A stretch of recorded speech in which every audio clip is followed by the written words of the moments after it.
Coming to you live from Stuart, Florida, the greatest little town in the world. It's the Get Up and Go Show on 850 WSTU. You're invited to call the show anytime. 72220-9788. And now, broadcasting live from their palatial studios, here are your hosts, Evan and Bonnie. Good morning to you. It is 6:07 on the Get Up and Go Show with Evan and Bonnie. It's a Monday, and we are definitely, we're back in the saddle. You're the most amazing guy. Well, thank you. I'd like to think that I am. Another break already? We haven't even gotten the show started, for God's sake. Are you ready, kids? We are always ready. Bonnie, I am so glad to see you. I could run around in circles right now and do a flippin' happy dance. Well, I want to see you do it now. Man. I want some entertainment here. Wow. I am so excited to be back in the seat and be back after a week's vacation. I want to say good morning to Michael Cooperman. He obviously has not been with us for an entire week. I want to say hello to Suzanne Mulvihill. She is watching us all the way in Italy this morning. Italy! I wonder what she's doing over in Italy. Does she live there? Is she vacationing there? You said it's like an old friend from high school, It's an right? old friend from high school. Definitely. An old friend from high school. I bet she's on vacation and maybe taking a lengthy vacation to have time to tune in to us with this morning show. Man, feel good to be back. Welcome back. It does. I missed the heck out of you. Didn't the time go by fast for you, It though? flew by. I was like, I got up Monday morning and I was like, okay, let me see if I can go to work. And by the way, I want to stop and welcome our listeners on WPSL because we are a blended show this morning. Yeah. So we're going to torment them for the next 2 weeks. Maybe we want to say hi to a couple of our mighty fine listeners like John Yeah, please and do. Russ, who calls in to correct us once in a while. Yeah. But, Russ, if you can prove us wrong or you think we're wrong ever, feel free to give us a call right here. We welcome you. Yep. Our number here, by the way, is 220-9788, 220 WSTU. Of course, that's area code 772. And bear with us if we don't answer the phone right away, because while I was on vacation, our 5-star rated engineer, Craig, gave us a brand new phone system. It's pretty. And I'm too. still learning how to use it. It's got all these buttons and lights on it. Here, let me pick up the phone. I want to see if it has that new phone smell. Does it? Does it smell like a new phone? Incredible. Okay, very good. You know how a new car usually makes you feel really good. This new phone makes us feel satisfied. All right. So, it's really cool. I love our new phone system. It's very state of the art. I got a phone mount for it, so I have to do a little bit of just a little bit of tweaking on it. Evan, it looks like you were doing some wood crafting right there with that little mount. Yeah. So it's there, it's mounted. So now I can see the light. So we don't have a ringer on this phone. So we only know that it rings when the light blinks. It's a little different for us, Bonnie. Yeah, a little bit different. I don't know if I'm even able to see it from this side, but at least you can see it when. Yeah, that's why I tilted it up. Your side. And Jeff, if you're listening this morning, you could be our first caller on our new phone system, or if anybody wants to call us up this morning and be the first person on our brand new phone system, 220-9788. You could be the guinea pig and test it out for us. Yeah, we need to test this phone now. We want to hear how solid it's going to sound on the air. Hopefully it'll sound all nice and bassy. I'm sure it will. Mm-hmm. So how was your Christmas? Christmas was great. You know, I can't complain. It always goes by so fast because it's my favorite time of year with the lights and oh so pretty. Right. So I'm going to keep the tree up, or trees, which we have for the, next couple of weeks, maybe till mid-January. What did you get for Christmas, Bonnie? That's what I want to know. Why, what did Gary get you? The Ninja Foodie Grill. Yay! You finally got it. I got to give you some applause for that one. Yay! Okay. And thanks for coming to my rescue, Evan. I was shopping around Target. We were shopping around Target before Christmas, and I had to give Evan a call. Actually, I picked up what I thought was the Ninja Foodie Grill, and I was carrying the wrong product around. Oh, I had picked up that Ninja Foodie steamer or some sort of other thing, a device with the box so incredibly big. I didn't even know what I was buying. So Gary saw me coming with my shopping cart, after I had called you, and you had told me, no, that's not the one. It has to say Ninja Foodie Grill Yeah, you were on getting the box. You were getting that other Ninja Foodie that does the air frying only. That's right. Yeah, and you wouldn't have been able to cook a steak or a chicken or a pork chop. No wonder why the guy that was helping me was looking at me weird when I said, yeah, my coworker said you can cook like a really good steak on this. Mhm. He's like, I have that. And I haven't really been able to cook steaks on it. Oh, there you go. So, but yeah, Evan to the rescue. So we purchased the right one. So I want to know what you got for Christmas. That's what I want to know. Talk to me. By the way, nice shirt. I have to compliment you on this shirt that you're wearing. I wonder where that came from. You bought me this. Oh, I did? Yeah. Actually, the wife bought it. And Rachel would be pleased to know too. I don't know if she's listening, but I told this story to G and Ray on the morning show at WSTU. Mhm. So I was in the store when we were purchasing our Foodie Grill, the Ninja, and we were in line to get checked out. And there was a gentleman in the next line, Right. Evan, that he loved my shirt so much Uh-huh. that he offered to buy me any shirt or sweater in the entire store so I could give the shirt I'm wearing now, which you gave me, to his wife. So that kind of gives a meaning to I'll buy the shirt right off of your back. I guess so. You know, I would have said to him, Bonnie, here's what I would have said to him. I'll sell it to you for $250 if you want it that bad. Oh. Now, if he would have whipped out $250, okay, and given that to you, I wouldn't have been offended because I'd have bought you another shirt. You'd have had yourself $250 in your pocket, Right. and another shirt from Walmart as well. Oh, wow. You see, I didn't even think of that, asking him for Mhm. cash. I think I was Oh, yeah. so drawn back. I was so kind of shocked that, I had never had an offering like that before, with where I would give him the shirt right off my back and Mhm. he would give it to his wife and I could get any shirt I wanted in the entire store. There you I thought go. about that one. And Gary wasn't paying he was ahead of me in line. He wasn't even paying any attention to the guy until he said, I'll buy you. And Yeah. then All of a sudden, he perked up a he little perked bit. up, his head went spinning around, looked at the guy, looked at me. Like, my girlfriend's no street corner girl. What are you talking about? But yeah, he really did like the shirt, and he said his wife would look good in it, and Okay. he even asked me my size. Oh my. Well, that's a little too personal.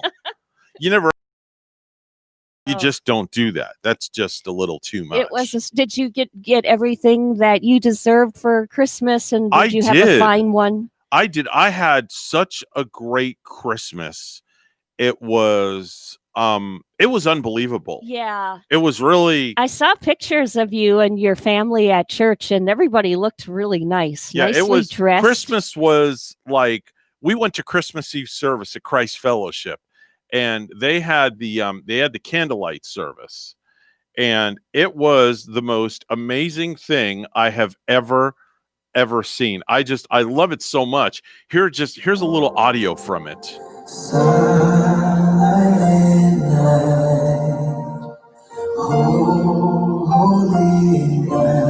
I just got chills. And the whole entire place is lit up just by candles. It's just beautiful. Right? So you see the whole sanctuary is lit up with candles.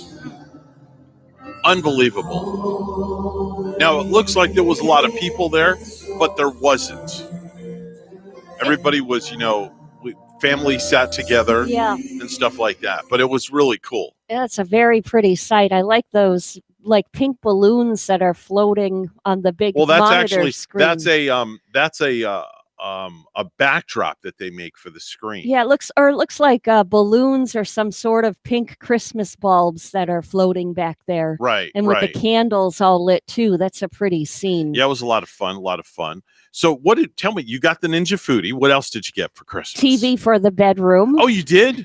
What, did you get a big one?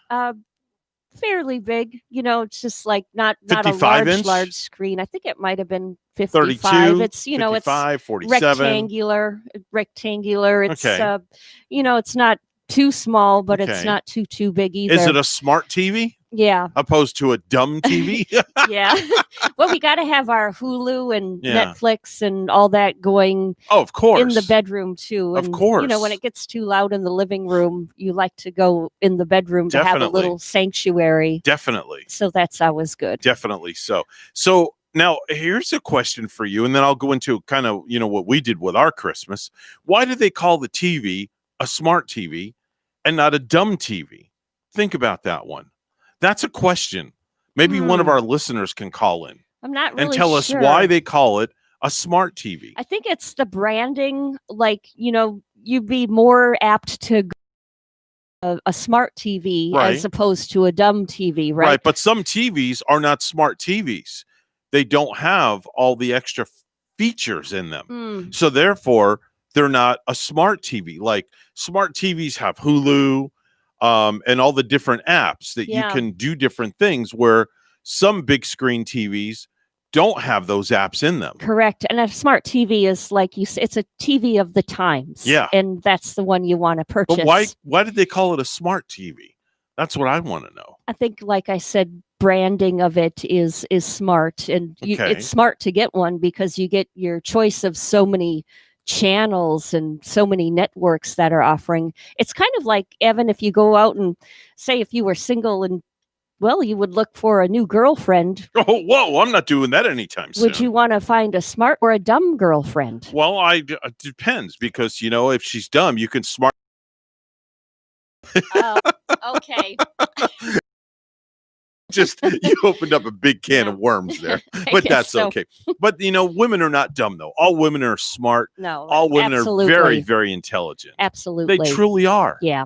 They definitely truly are. And they're beautiful. They're gorgeous. Beautiful. Every woman is gorgeous on the inside and out, no matter what their size, shape, creed, religion, or what they are, because we are all human beings. Only thing is, they're not all of them are beautiful on the inside, Mhm. but on the outside, I'll give you that.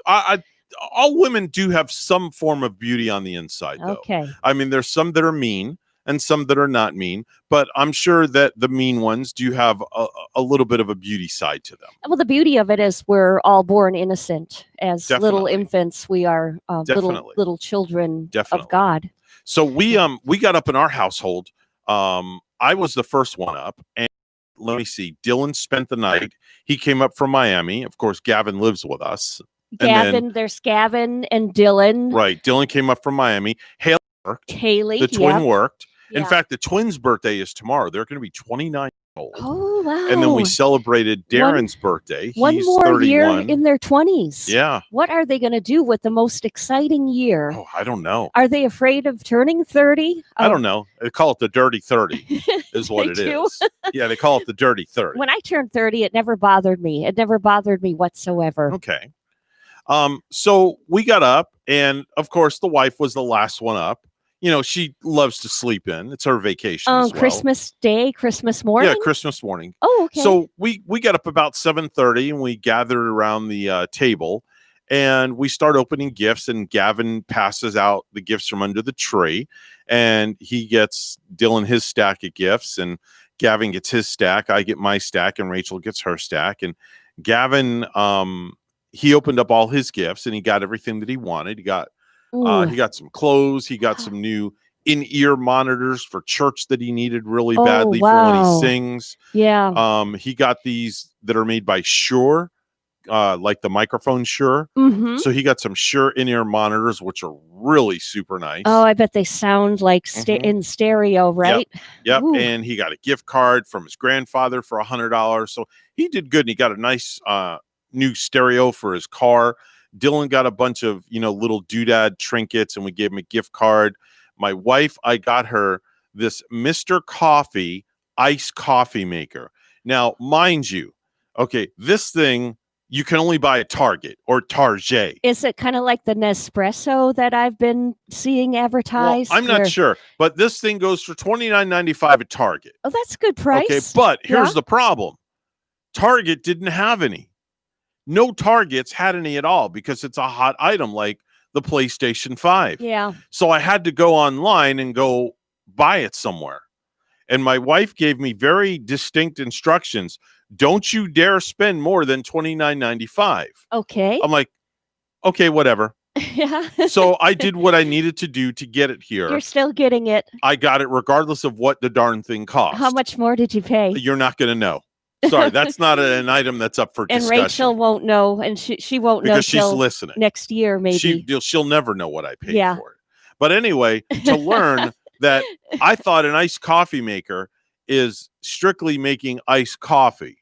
So I'm thinking, okay, this is pretty cool. So I get it out of the box, I set it up, put it together, and then to find out, all it does is make 1 cup of hot coffee. No. Yeah, it's a coffee maker. And It's it's a good old-fashioned coffee Not maker. even a Keurig. No, Oh. it's just a good old-fashioned coffee maker that you put ice in a cup and it goes underneath it. The cup comes with it, by the way, Mhm. and it turns the hot coffee into iced coffee. Now, we could have been doing that all along, Bonnie, at the household, Yeah. at the 9 compound. Oh boy. Are Yeah. you going to return it? No. Or? No, I Okay. would not do that to her. I would not do that to Well, the is wife. she enjoying it? She at all? loves it. She Good. made her first cup of iced coffee, and she goes, it's pretty good. She likes it. That's all that matters. That's all that then. matters. She's happy. And if it's a pretty appliance, I love it setting a pretty black. brand new black. It's black, and it black's my sits right on color. the counter next to the Ninja Foodie. I'm sure black is her color too. Oh, which- she loves black. Yeah. She loves wearing, that's all she ever wears is black tops, black this, black that. And I like She loves black everything. I like black appliances on my countertops. okay. I like the black and the stainless steel together, and that when it shines after you clean it. And then I got her a couple of shirts from church that she wanted. I got her a journal from church that she could write in. Just some little Yeah. little trinkets and little doodads. Oh, that's And marvelous. that's about it. So that was the big, Christmas was very quiet at the 9 compound. And then yesterday we took the tree down, we took Santa down, and we took the lights off the house, and we are back to normal. Already you are. Oh yeah, we Wow. don't play. You're ahead of us with all that. We don't play. Yeah. We don't play. It's 6:24 news time. Let's go to the news desk. And here's Bonnie with the headlines. Good morning, young lady. Good morning, Evan. Well, police in Rockford, Illinois say Duke Webb, a 37-year-old Green Beret stationed at Elgin Air Force Base, went on a shooting spree inside a bowling alley on Saturday night. We believe this is a completely random act, and there is no prior meeting or any kind of relationship between the suspect and any of the victims in this case. Rockford Police Chief Dan O'Shea says Webb killed 3 men, wounded a 4th, and injured 2 teenagers who were picking up food at the Don Carter bowling lanes. He remains in custody. President Trump continues his holiday break at Mar-a-Lago today. Last night, the president signed a COVID relief bill and a larger spending bill that will keep the government from shutting down. Today, Congress will try to override his veto of the annual defense appropriation bill.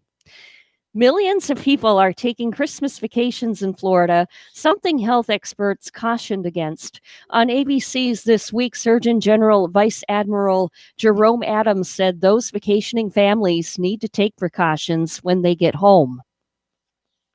Even if you traveled, it doesn't mean you just throw your hands up in the air and say, oh, well. There are measures that you can take, and the CDC, I'd like to remind people, recommends that 3 to 5 days after travel or after you've been around people without a mask on, you go out and get tested. A 37-year-old male pedestrian struck a car on Christmas night, died from his injuries 3 hours later, Fort Pierce police said Saturday. Just after 5 p.m. Friday, a Toyota Yaris driven Pedro Rivera, age 23 of Fort Pierce, was southbound on North 25th Street at the intersection of Avenue Q with a green light when Joseph Hoggabook walked out in front of the car as he attempted to cross, witnesses told police. Hoggabook walked against a do not cross warning, they said. Hoggabook was transported to Lawnwood Regional Medical Center, where he died from his injuries just before 8 p.m.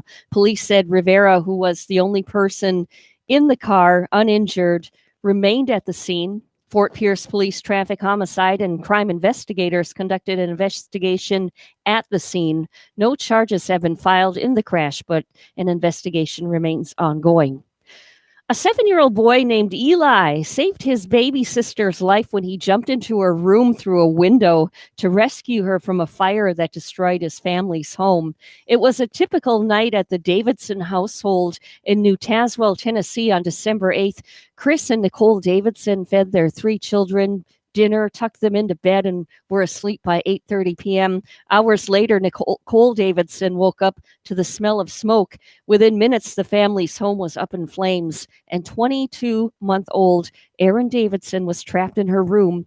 When the couple was able to grab their 2-year-old son, Elijah, and Eli, who has been fostered by the family for nearly a year, Erin's bedroom was surrounded by fire. The smoke and fire was so thick there was no way I could get to her, Chris Davidson told CNN. We went outside to get to her from the window, but there was nothing for me to stand on to reach up there. So I picked up Eli, who went through the window and was able to grab her from her crib. We couldn't be more proud of Eli, Davidson said. He did something a grown man would not do. And lastly, Tom Selleck is paying it forward literally this holiday season. Blue Bloods co-star Donnie Wahlberg posted a photo on Twitter of Selleck's bill from a New York restaurant that features a generous tip of $2,020. The note from Selleck reads, I am honoring my friend Donnie Wahlberg's tip challenge for a better 2020. Wahlberg started the year off himself with this $2,020 challenge. The Sixth Sense actor's wife, Jenny McCarthy, shared a picture of an IHOP receipt to Twitter on January 1st. The bill was for $78.46, but Wahlberg tipped $2,020, well above the recommended 15 to 20%.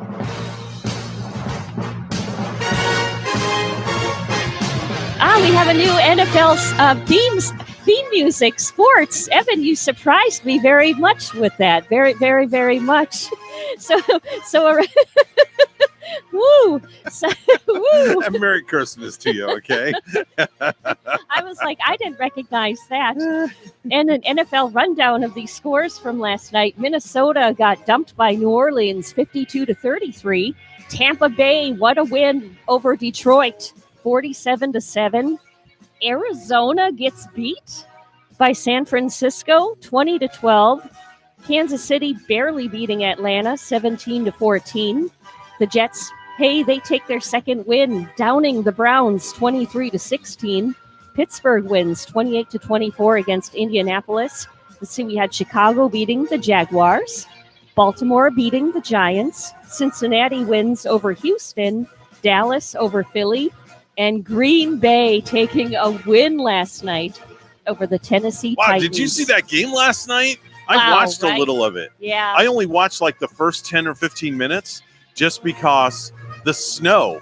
I was fascinated by how the heck they can play in that snowstorm. Yeah. Wow. And to think they've been doing it since the, late 1960s too, Evan, when That's crazy.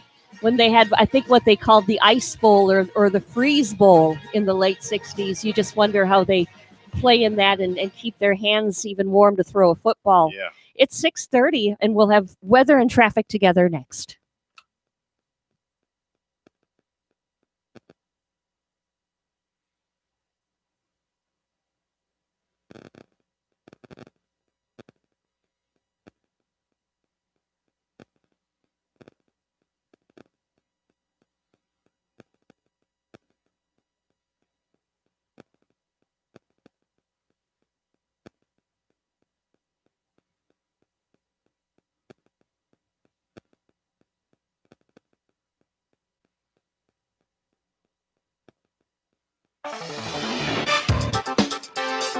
.631 the time right now on the Get Up and Go show with Evan and Bonnie. We're a blended show this morning on WSTU and WPSL. Welcome in, listeners. It's time for traffic and weather together. It's all brought to you by Code Red Roofers. Bonnie?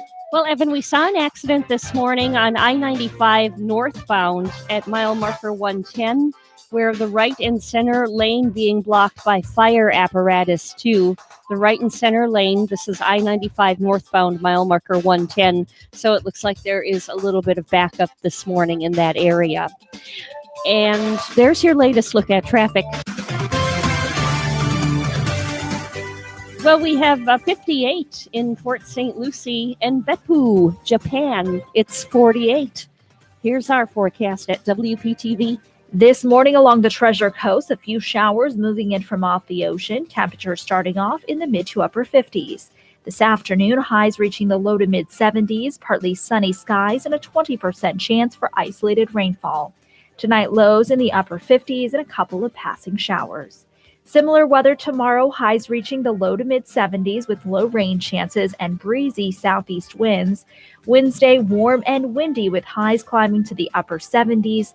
Even warmer for Thursday and Friday, highs reaching the low 80s with the chance for isolated showers and storms to end out the work week. I'm WPTV First Alert Meteorologist Katya Hall on WSTU AM 1450, Martin County's Heritage Station.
Let's get back to the Get Up and Go show. Here's Evan and Bonnie.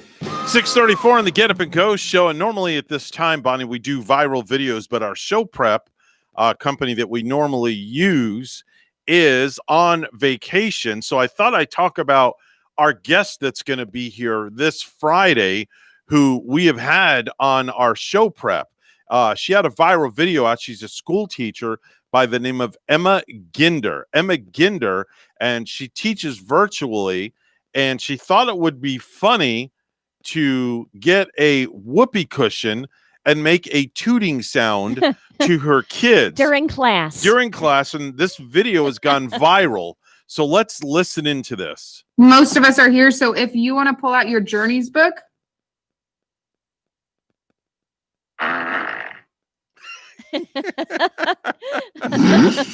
Oh, She lost it. What was that? That's the kid. What was that? I think she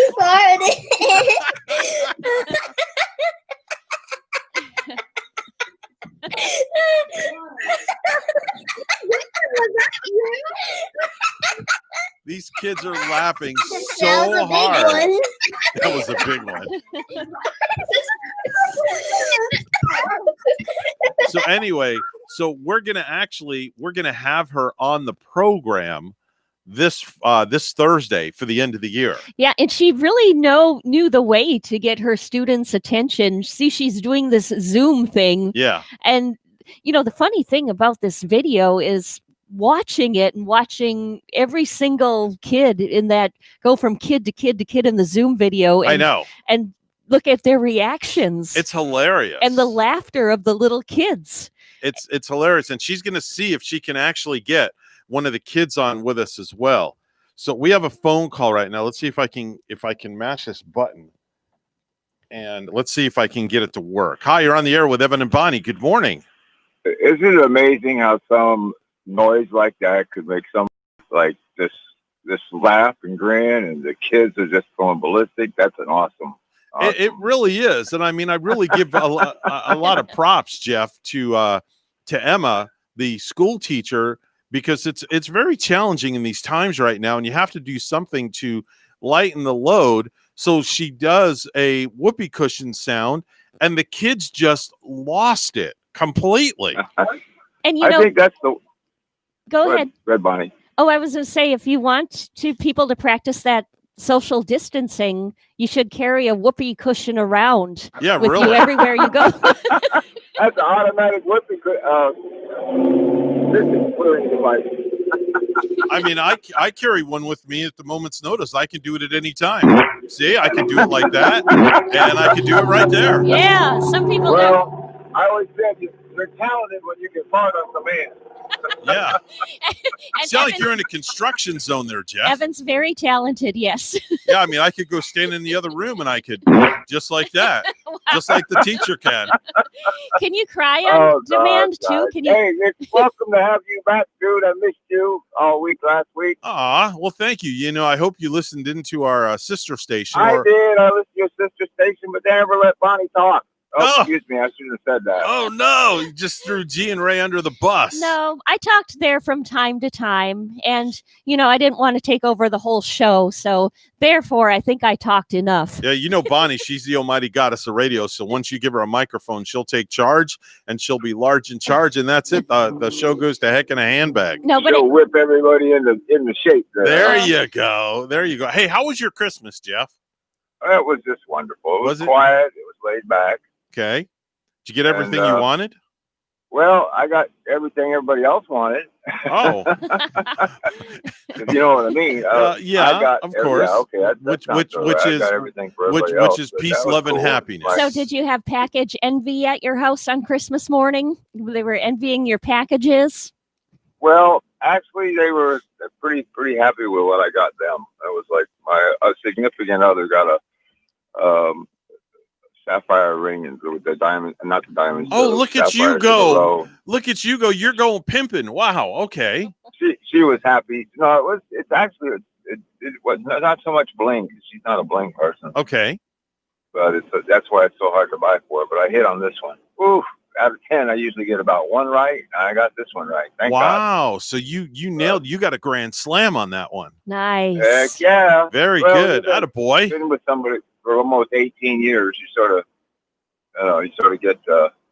Hey, I fell for one last year, and I'll never fall for this one again. Okay. Let's buy a big TV, and we'll just use that for both our Christmas presents. Okay, that's fine. So I didn't get anything because that was supposed to be our TV, right? Okay. Okay. Oh man! Here. Well, you needed pants, so I got you pants. Well, you weren't supposed to buy me anything. I mean, now it's making me feel bad because I don't have anything to give you because we got the TV, but you know what I mean. That's exactly, that's exactly what we did too, because we agreed to get each other the big ticket items. But before we did that, I bought him a couple of smaller things, like maybe like the readers that he needed and some chocolate. So on Christmas morning, he's opening this up. You weren't supposed to get me anything. We got each other. I know you guys, girls do that to us. I think you do it. I don't know why you guys do that to us. It just, it just like makes you feel bad. I know he must be feeling, I got some pretty cool stuff I got some pretty cool stuff for Christmas from my wife. I will say she bought me something I wanted last minute. I found it on Amazon. I have a home radio studio. So I needed a boom mic stand, and it came along with this 24 karat gold plated microphone and windscreen. And whoa, you talk about pimping. Oh my gosh. Now that's being up there in the store, isn't it? Well, wait a minute, Bonnie, I'll show you a picture of it. Let me see if I have it. I don't know if I have it here. Yeah, I do. This is like gold plated or crystal plated. It's hard to see behind the windscreen. Okay. But there it is right there. See that? Yeah, impressive. Yeah. Where did Rachel find that? We found that on Amazon. Uh-huh. So that's what I got. What brand is it? I don't know, but I just know that it works. But I learned something, and you're a music guy, so I learned something about this, that I plugged it in to my Mackie soundboard and it wouldn't work. But when I plugged it into the computer, it worked. So I'm thinking, okay, I thought it was the XLR cable at first. It wasn't the XLR. So I changed it out, and I'm thinking, all right, on the back of my Mackie board, there's a little button I turned on that's called Phantom Power. Yep.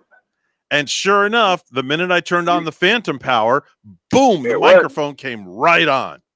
I was just going to tell you, down up around some of them volume knobs, there should be the Phantom Power button. So got to get that one up. Yep. So Phantom Power it was, made all the adjustments, and recorded a couple of commercials in my studio over the weekend for some of my clients. And wow, I love that thing. So even better than it looks, it's a good sounding mic. Oh, that sounds really good. Mm-hmm. I almost was going to bring it in here and hook it up. Wow. But I'm thinking, no, I don't want to tick anybody off. You should bring it in just to show me. I would like to see this microphone. I'll see if I can. Maybe I'll take a better picture of it. I'd like to see Mike in person. Mr. Mike. Okay. Yeah. Mr. I have actual. Well, they're not cheap anymore. You can get something for $100, but you can't get nothing for $100. No, not at all. Not at all. So that was like, you might go to Shore and get that SM58, but that's not good that's good for singing, but it's not good for broadcast. Right, exactly. Usually the standard in the industries are like the EV-RE20s, the EV-RE27s or the RE20s, or we have a couple of Shure. Yeah, we have a couple of Shure microphones here in studio as well. But the microphone was my big present. Then I got a couple of other things as well. I got this really kind of neat device that you can suck out the lint in the dryer, which that just drives me crazy that I couldn't get at it. So the wife got me a little gadget that does that. So you don't have to pick the lint out of your dryer thing by hand? Well, you take the screen out, but still down in there of the doldrums of the dryer. Oh, I see. You can't get it. So she got me this device. It's got this long tube, and you stick it down in there, and you can suck out the lint. Sucks it all out. Can you hear the sucking, the sucking power going on? Watch how much junk comes out of there. Oh, I already did. You'll be amazed. I already did. Believe me, I already did. Oh boy, you probably were like, God, is this ever going to stop? Yeah. And I also got some sleep spray, which is some all-natural stuff that you spray on your pillow when you go to bed at night. Does it smell like lavender? Yes, it does. And you know what's really strange? I went to bed at like 8 o'clock last night, and I slept all the way through till 3:45 this morning. And I've never done that before. That's truly amazing. See, it must be that great break that you took. I was happy. Yeah. I was very happy. And then a couple of other, little gadgets and gizmos. So but that's you're about well it. rested with a lot of nice brand new stuff. Yeah, I'm on my Nutrisystem diet again, so I'm on week number 2. Feeling Lost good. a few pounds last week. And going to Dr. Tread. Going to Dr. Tread at the Slim Body Laser Spa. I'm going to be a guest on his show tomorrow. Yeah. To talk about my first week experience. So I'm doing good overall. It's been a good week off, I will say, Jeff. You go anywhere on your vacation or no? I just stayed at home and vegetated. There you go. That's Ain't it. nothing wrong with that. No need to go anywhere at all. Sometimes that's the best way to do it. Then you get things Hey, done. when you live in heaven, where are you supposed to go? You know, you just like you just relax. It's so beautiful down here. It's just unbelievable. It is. I mean, it is. It truly is. The last few days, you couldn't even improve them anyway. I mean, know. It was just perfect. Totally agree with you. Hey, Jeff, thank you so much for calling, man. God bless you No and your problem. better Good to half. have you back, big guy. Bonnie, it was a pleasure. Okay, We Jeff. will talk to you guys later. Keep on trucking down the road and keep on using that golf puck, as they call it. There you go. And he's gone. And he's gone, just like that. It is 6:45 news time. Once again, let's head over to the news desk where Bonnie's standing by. Good morning, Bonnie. Good morning, Evan. A spokesman for Florida Governor Ron DeSantis has deactivated his Twitter account after he posted a tweet that photos of each dead COVID-19 victim should be balanced with 99 photos of people who survived the disease. According to screenshots captured by a Miami Herald reporter and reporter for WRLRN, Fred Piccolo tweeted Wednesday in response to a photo gallery on COVID-19 victims and healthcare workers. I'm wondering, since 99% of COVID patients survive, shouldn't you have 99 photos of survivors for every one fatality? Otherwise, you're just trying to create a narrative that is not reality. The tweet has since been deleted. In the past, Piccolo has questioned the effectiveness of face mask mandates and has said that COVID-19 is less deadly than the flu. Piccolo told the South Florida Sun Sentinel on Wednesday he had already planned to leave the social media site. Daniel Ufelder, an attorney who has filed a lawsuit against DeSantis in March trying to force beaches to close and a statewide shutdown, called Piccolo's comments disgusting. He's responsible for the communication message of the governor, Unifelder said, and he's mocking or downplaying the deaths. It's just inexcusable. I don't know how you justify that. President Trump continues his holiday break at Mar-a-Lago today. Last night, the president signed a COVID relief bill and a larger spending bill that will keep the government from shutting down. Today, Congress will try to override his veto of the annual defense appropriation bill. Millions of people are taking Christmas vacations in Florida, something health experts cautioned against. On ABC's This Week, Surgeon General Vice Admiral Jerome Adams said those vacationing families need to take precautions when they get home. Even if you traveled, it doesn't mean you just throw your hands up in the air and say, oh, well. There are measures that you can take, and the CDC, I'd like to remind people, recommends that 3 to 5 days after travel or after you've been around people without a mask on, you go out and get tested. A 37-year-old male pedestrian struck by a car on Christmas night died from his injuries, and 3 hours later, Fort Pierce police said Saturday. Just after 5 p.m. Friday, a Toyota Yaris driven by Pedro Rivera, age 23 of Fort Pierce, was southbound on North 25th Street at the intersection of Avenue Q with a green light when Joseph Hagebook walked out in front of the car as he attempted to cross, witnesses told police.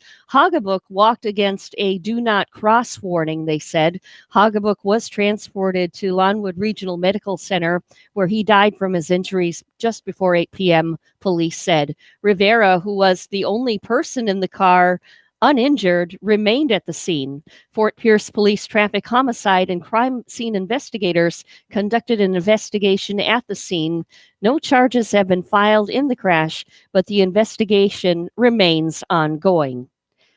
Lastly, year after year, gift cards continue to be among the most popular holiday gifts, and 2020 was no exception. Gift cards were the second most popular gift for 49 surveyed, who said they plan to purchase between 3 and 4 gift cards, according to the National Retail Federation's annual holiday survey.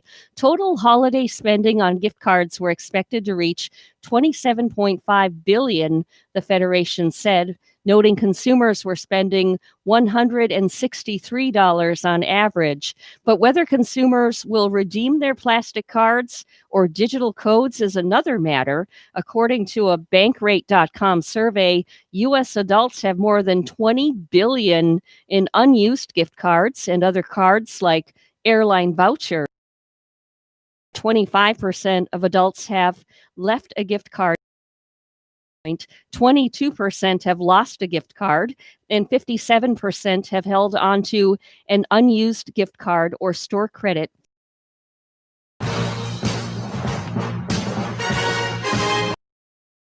The Bears scored 28 straight points to start the second half as they hammered the Jaguars 41-17 in Jacksonville. The Jags fall to 1-14 and combined with the Jets number 1 NFL draft. But head coach Doug Marrone isn't worrying about that right now.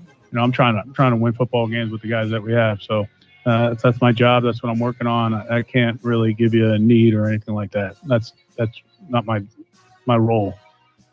Our news time is 6:51. We'll have weather and traffic together next.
6:52 the time right now. The Get Up and Go show. We're a blended show this morning. WPSL, WSTU.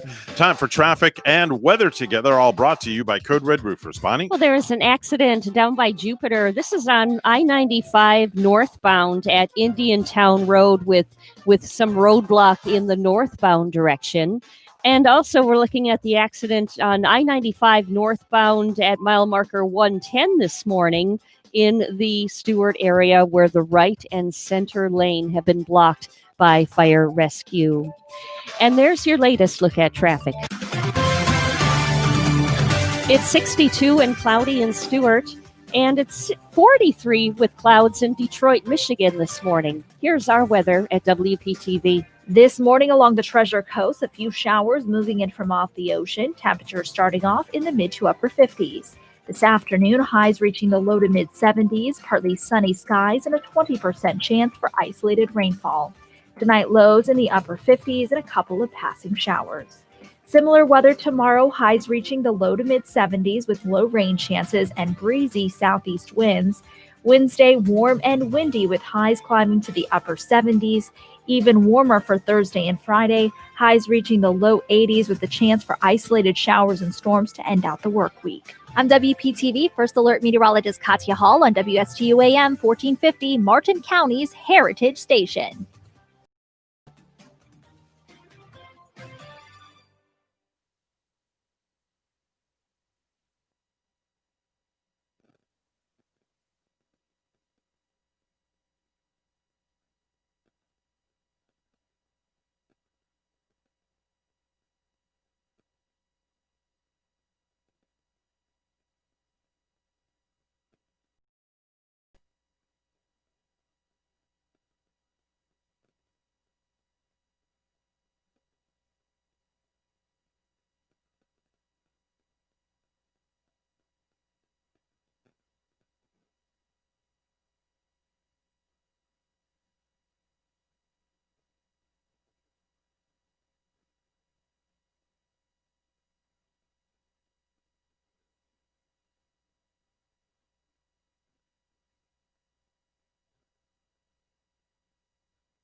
Do you have a suggestion for the show? Send us an email, WSTUmorningshow@gmail.com. And now let's get back to the Get Up and Go show. Here's Evan and Bonnie. Coming in 2022, Harrison Ford will star in the 5th and final Indiana Jones movie. Here are potential titles. Indiana Jones and the Dentures of Doom. Watch as he makes his way through a bowl of oatmeal. Indiana Jones and the Temple of Assisted Living. Raiders of the Last Medicine Cabinet. He's not trying to procure ancient artifacts. He is an ancient artifact. Indiana Jones and the Search for Prune Juice. Indiana Jones and the Early Bird Special. Or Indiana Jones and the Kids That Won't Get Off His Lawn. The 5th and final sequel, probably going directly to Netflix. Check your Depends for showtimes. Yeah, too. I was looking at Netflix last night, Evan, for free movies that you can get on Netflix. And Indiana Jones and the Temple of Doom was one of them that you can get on Netflix free. Okay. I was surprised because it's like a really good movie everybody wants to see with a lot of action and a classic at that. Very nice. Very nice. We're a blended show this morning, by the way. If you're just tuning into WPSL and you're wondering where G and Ray are, they're on vacation all this week and next week. So you'll be putting up with our antics from WSTU, our morning show, the Get Up and Go show. And you can peek into our live cameras. That's right. We have a live video feed. Go to facebook.com/WSTU. You will see us live on camera. And speaking of, we're WSTU Stewart, Martin County's Heritage Station, and we're WPSL Port St. Lucie. It's 7 a.m. Here comes the news.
Coming to you live from Stewart, Florida, the greatest little town in the world. It's the Get Up and Go Show on AM 1450 WSTU. You're invited to call the show anytime at 772-220-9788. And now, broadcasting live from their palatial studios, here are your hosts, Evan and Bonnie.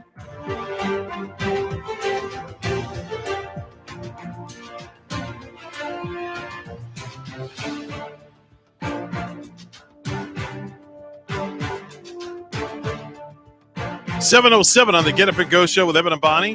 Why do you have to be right?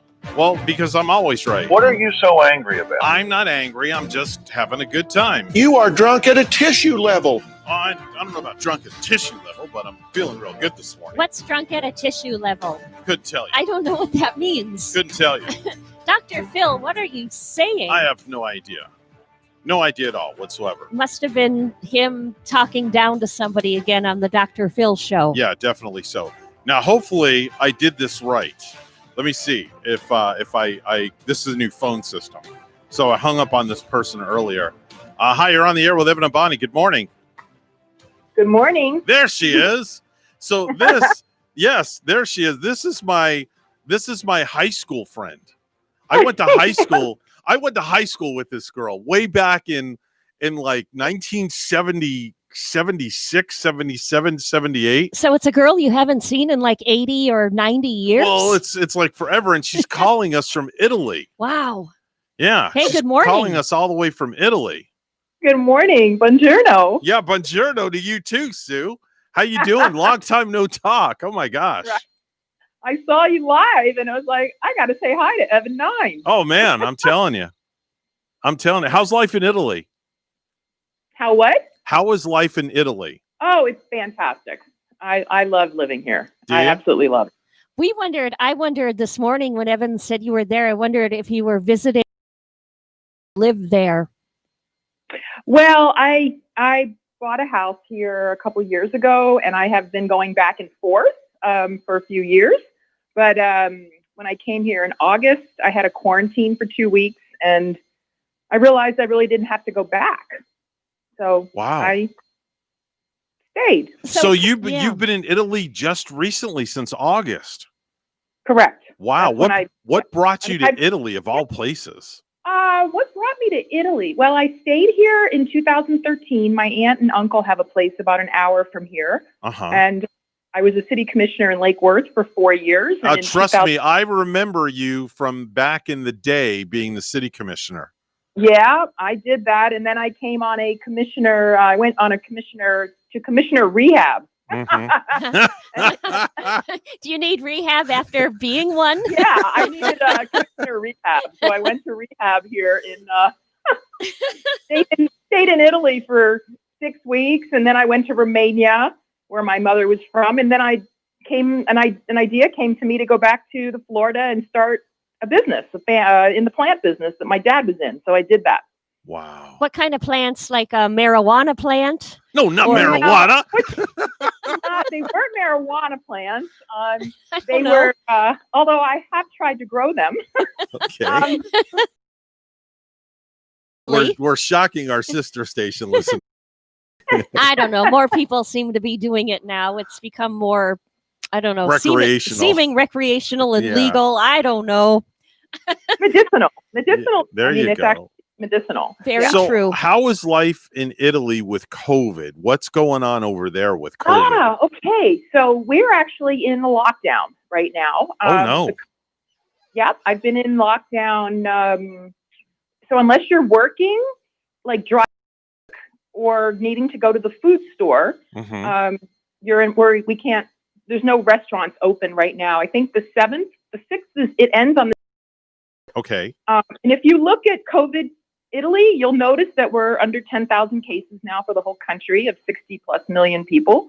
For the most part, I mean, we respect the laws. I mean, it's scientifically shown that we get to see the evidence of the lockdown. We get to see the results.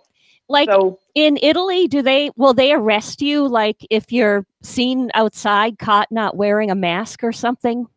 I don't know. I know that,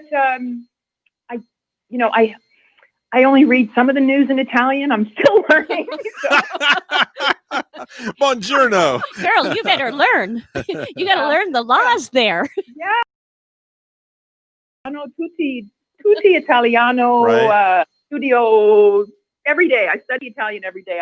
I've actually 100 days today on Duolingo of studying Italian. Okay, very good. Impressive. Okay, all right.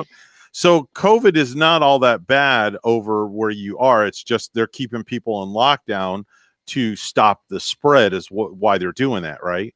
That's correct. That Okay. is correct. And it's, they set up these on Christmas, for example, Christmas and New Year's, the whole country is in red zone, meaning you're not allowed to leave your neighborhood. And I live in a my. community of 300 people. So it means you're not leaving. You have to stay where you are. How do you get your groceries then?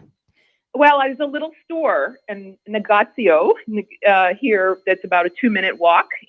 I live in a village that's from the Roman times, actually. So, when it's in red zone, which we were in much of November, I would just walk to this little store and buy what I needed. And it's a very different mentality than the U.S. in the sense that, there might be one delivery of cheese a week. So, when I would have my Costco mentality is buy the whole thing. It better be like a big block, like that Yeah, government really. cheese we used to get, like a Right, block but that'll there's last bread. you a year. Exactly. And it's like, I think, I got to buy I got to buy a lot. And then I realized if I buy the whole thing, then there's nobody else for the people in this community. So you got to supplement a little bit and think of others too, right? Yeah, exactly. That's exactly other. It's a very different, for me, it's a mindset of community. Mhm. And we think about the community as much as we think about ourselves. Wow. So That's amazing. That's amazing. What about cost of living over there in Italy? Like, let's say, what does a gallon of milk or a gallon of gas go for, equivalent to well, U.S. gas dollars? is more money. I think I pay like 1.5 $1.5 what's 1.5 euro liter, and which is close to maybe it's like about $8 a gallon. Oh my! Whoa! Wow, that's expensive. Holy schmoly! Milk. Yeah, but That's milk or gas? Yeah, just don't, like it's maybe once a month I fill up my car. Okay. And then milk is much less expensive. I mean, we don't buy gallons here. I don't even think you can buy a gallon at one time, like in a gallon jug. It comes in like liters, 1 liter, half a liter. Yeah, you don't buy. I haven't. It wouldn't fit in my fridge. Let me put it that way. So that was kind of culture shock to you when you went to the grocery store for the first time and needed a gallon of milk. Yeah, like and what you're is like, this? What is this? Actually, the culture shock happened to me when I was 16 and went to Romania with my mother. So that was my culture shock. Like as a 16-year-old high school girl on the tennis team and going to my mother's home, my hair. Okay. And yes, honey, sure. We had to go out to the well and get the water. Oh wow. Heat the water up in the kitchen and then bring it to the bathroom to wash my hair. Wow. So I'm going to throw a name at you because you just brought up a subject and you said on the tennis team. I remember you played tennis for Coral Springs High School. I think you played basketball, though, right? No, I think that was Melissa Clark. Okay. All right. I played basketball. How about here's a throwback name for tennis, Cammie Davies. Yeah, absolutely. She's one of my Facebook friends. Wow. I'll have to look her up and friend request Yeah, look her up. Yep. Now, what about, remember Miss Wade, Jill Wade? Jill Wade. I don't remember Jill Wade. Who is she? She was the secretary in the office, Miss Wade. Okay. That was Mr. Prophet's secretary. How big Mr. of a Prophet? I remember Miss Weiss. I think her name was Rita Weiss. She was the guidance counselor. Right. I remember her. Right. Dean. Antuna? Yeah, she was she was like the Gestapo, believe it or not. Do they call her Miss Antenna? No. How big of a high school were you guys in? Oh, it was huge. Yeah. It was big. It was big. We were my class was the first graduating class. I graduated in 78 and I think Sue graduated in 79 or 80, right? Yeah. Yep. Sue is the Correct. age of my youngest brother, Mhm. and like how did you have like 600 maybe graduates from your I had class? about 160. Yeah. Yeah. 660 graduates. Gina Brangaccio. Oh, I don't know if you remember her, but Yes. she I stay in touch with her on Facebook. Yeah, so a long time ago. Well, in order for me to see your friends, you have to accept my friend request. So make sure and do That Man, absolutely. I don't definitely. know how you showed up this morning when I was on Facebook Live. I was like, wow, it's 6 o'clock in the morning. Oh yeah. Been doing this Or for five, I the don't been know, doing this really. for the last year, Sue. Really, Yeah. Suzanne. Just so you know, like I don't know where I ever picked up Sue, but I go by Suzanne. I'm And- sorry. I have yeah. to be proper. That's Suzanne. okay. hey It's all right. Suzanne, before Just, before you hang up, what part of Italy are you in? Are you north or south? the north. I'm just about a half an hour from Lugano, Okay. or northern, near Lake Como and Well- Lake Lugano. You're from where my ancestors are from. Do you know any bucaneros up that way? Bucaneros. What Yeah. are Bucaneros? Where Well, that's her last name. my last name. That's your last name. Yep, and it's where No, I don't know any. where my But if you wanted to get ancestors. Yeah. Italian citizenship, I could help you with that. I have Romanian citizenship. Wow. Like when you were in Romania, did you visit any sort of castle? Like, isn't Dracula from that way? Dracula's Castle. Yeah, I did a work exchange for a hostel in 2013, Hey, the Umbrella Hostel. Suzanne, tell me if this sounds a little familiar. There you go. Yes. Right, a little Tarantella for you. How festive. I thought I'd put that on there for you for a second. Well, I can't thank Great. you. Yeah, I my can't. aunt tells me I have some gypsy in me. Yeah. Okay. Well, I can't thank you enough for calling in, giving us an Oh, my- update about what's going on in COVID and kind of catching up pleasure. over the last 7 or 8 minutes. Absolutely fabulous. I really, really enjoyed it. Thank you both. Thank you so much. Well, you're more than welcome, and you're welcome to call the program anytime your desires. Oh, thank you. You have yeah, the- and if you have anything, you want any updates, I'm happy to share them with you. And I will message you through Facebook, and we'll have you on. We have another good friend of ours that's over in Tennessee or Kentucky? We have people all over the country. England. In England, we have a guy by the name of Mark who calls in from time to time from England. We're going to be cool. speaking with a good friend of mine from Israel next week. They are journalists in Israel, and they're going to be on the program as well. That's fantastic. Yeah. Well, if So- I have any interesting news, I'm happy to share it. And if you hear of anything you want to know about, feel free to ring me too. Suzanne Mulvihill is now our brand new Italian correspondent from Italy. So That's we'll get perfect. news information from Suzanne. Suzanne, thank you so much for calling. My pleasure. Absolutely. Thanks for having me on. Okay. That was pretty cool, huh? What a nice, bubbly personality. She was quite like liked that in her. she was like that in high school. I wouldn't mind meeting Suzanne. She's a great you know? person. She really is. She'll probably come over here since she has ties to Florida Yeah. still. So, maybe she'll come visit the morning show Well, one time. she's a former commissioner from the city of Lake Worth as well. Yeah. So she definitely knows her stuff without a doubt. 7:20 right now. It's news time on a blended morning show, WSTU and WPSL. Let's head over to the news desk where Bonnie is standing by. Good morning, Bonnie. Good morning, Evan. A second round of stimulus payments was included in a coronavirus relief package signed by President Donald Trump on Sunday night. The deal provides for $600 checks, but experts say it will take at least 2 weeks for the Treasury to get cash into individuals' bank accounts after legislation is signed. The timing could be more challenging this time, but the IRS could likely begin to get the money out in January, said Howard Gleckman, a senior fellow at the Urban Bookings Tax Policy Center. Germany and Hungary began administering their first coronavirus vaccine shots on Saturday, only hours after receiving their first shipments, upsetting the European Union's plans for a coordinated rollout on Sunday across the bloc's 27 nations. The nations acted as the number of reported COVID-19 cases worldwide topped 80 million.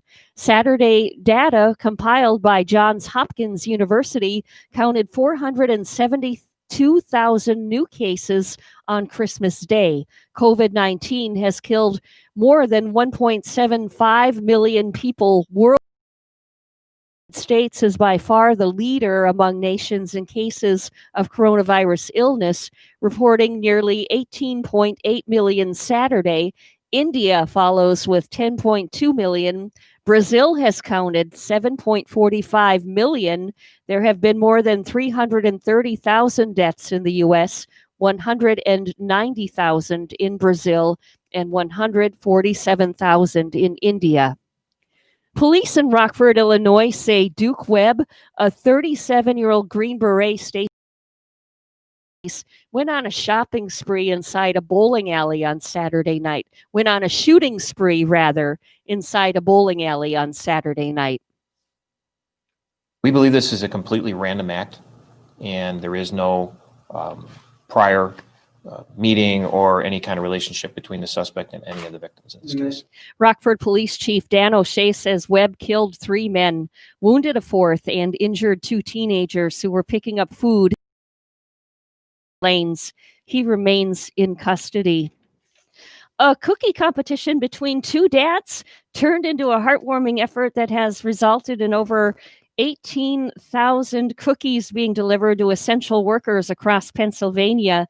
The effort, now known as Cookies for Caregivers, began in April when Scott McKenzie was furloughed from his job as an athletic director in Huntington because of the coronavirus pandemic.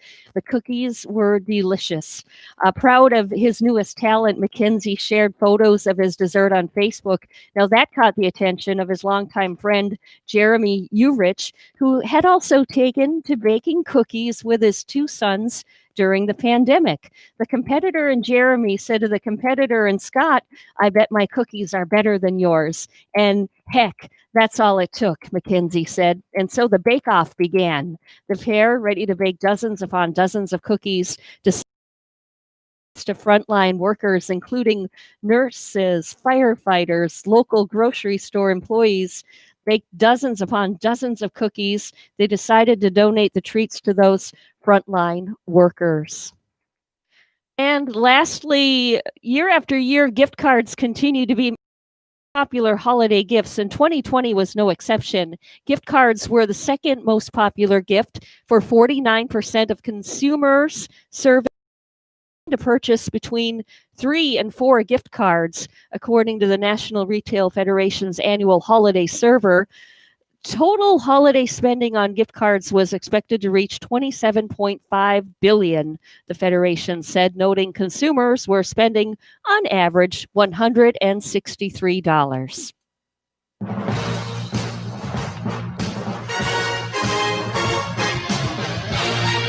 Phil Niekro, who rode his knuckleball to 318 wins and a spot in the Baseball Hall of Fame, has died at 81 of cancer. The Hall said in an announcement Sunday that Niekro died overnight on Saturday. Niekro's signature pitch confounded major league hitters and led to 3,342 strikeouts, ranking 11th overall. Phil Niekro's knuckleball butterfly with hiccups, Hall of Fame hitter Willie Stargell once said.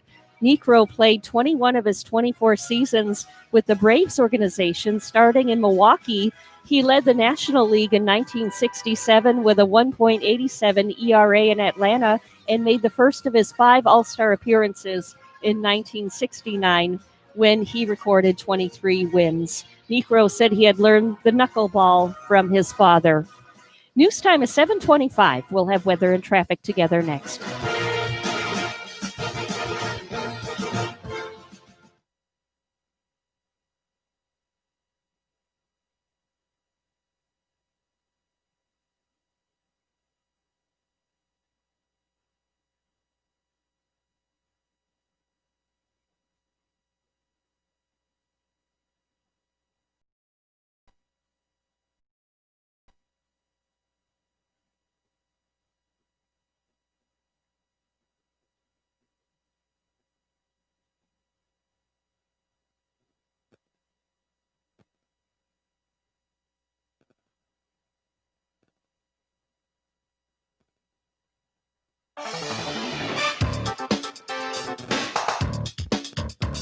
726 on a blended show this morning, WSTU, WPSL. It's time for traffic and weather together, which is all brought to you by Code Red Roofers. Bonnie? We are seeing one accident right now, and this is to the south of us this morning. It's on I-95 northbound in Jupiter at Indiantown Road, and there is some traffic blockage in that northbound direction.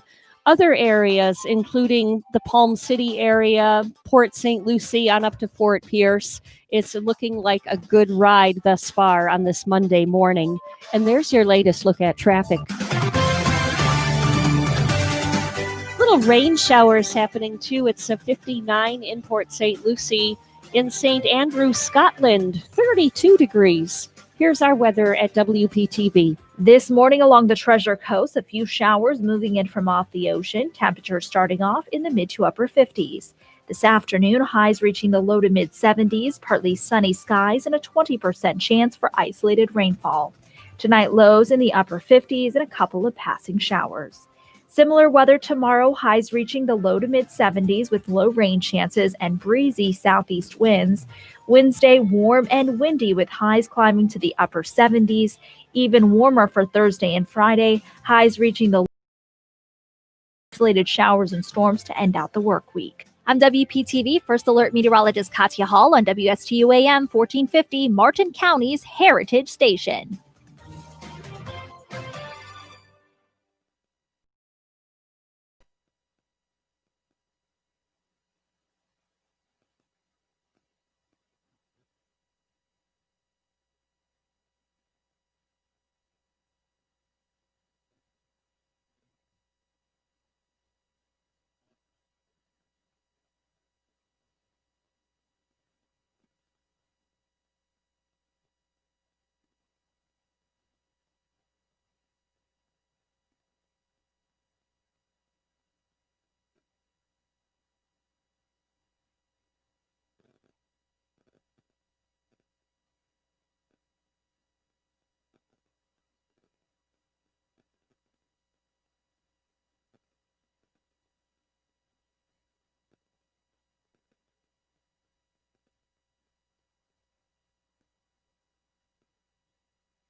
Do you have a suggestion for the show? Send us an email, WSTUmorningshow@gmail.com.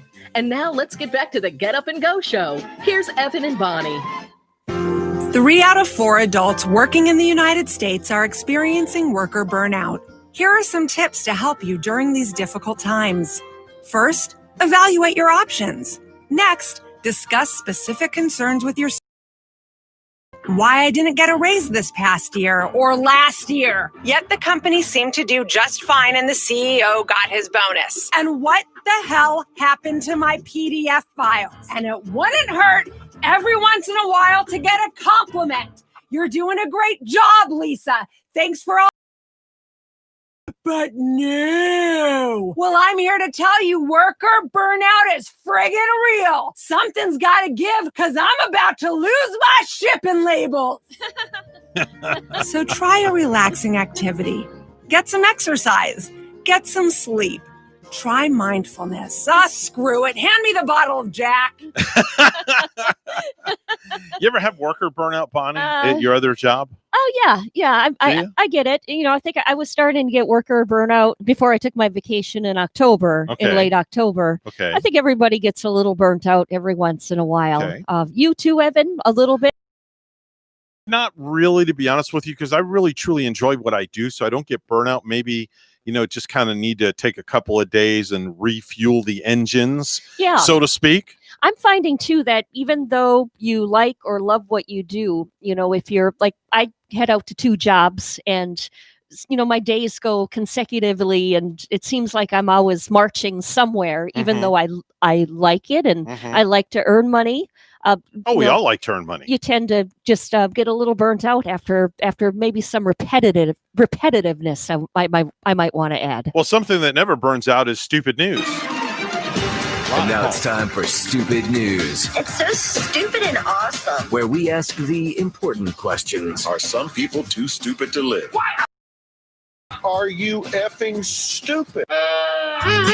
Well, last couple of days of the year, and I've got some good stupid news. Like, what do you think would happen if we gave a bunch of kids with tummy aches minoxidil hair restore by accident? A hair restorer. Right. Well, their hair would start growing long-haired hippies going to school, right? Well, here's what happened. It happened in Spain, and the children basically turned into werewolves, sprouting hair all over their bodies. You got to be kidding me. I'm serious. This actually isn't funny. This is true. Pictures show the hair-covered skin of young kids who live in the city of Torrelavega, in the northern Spanish region of Cantabria.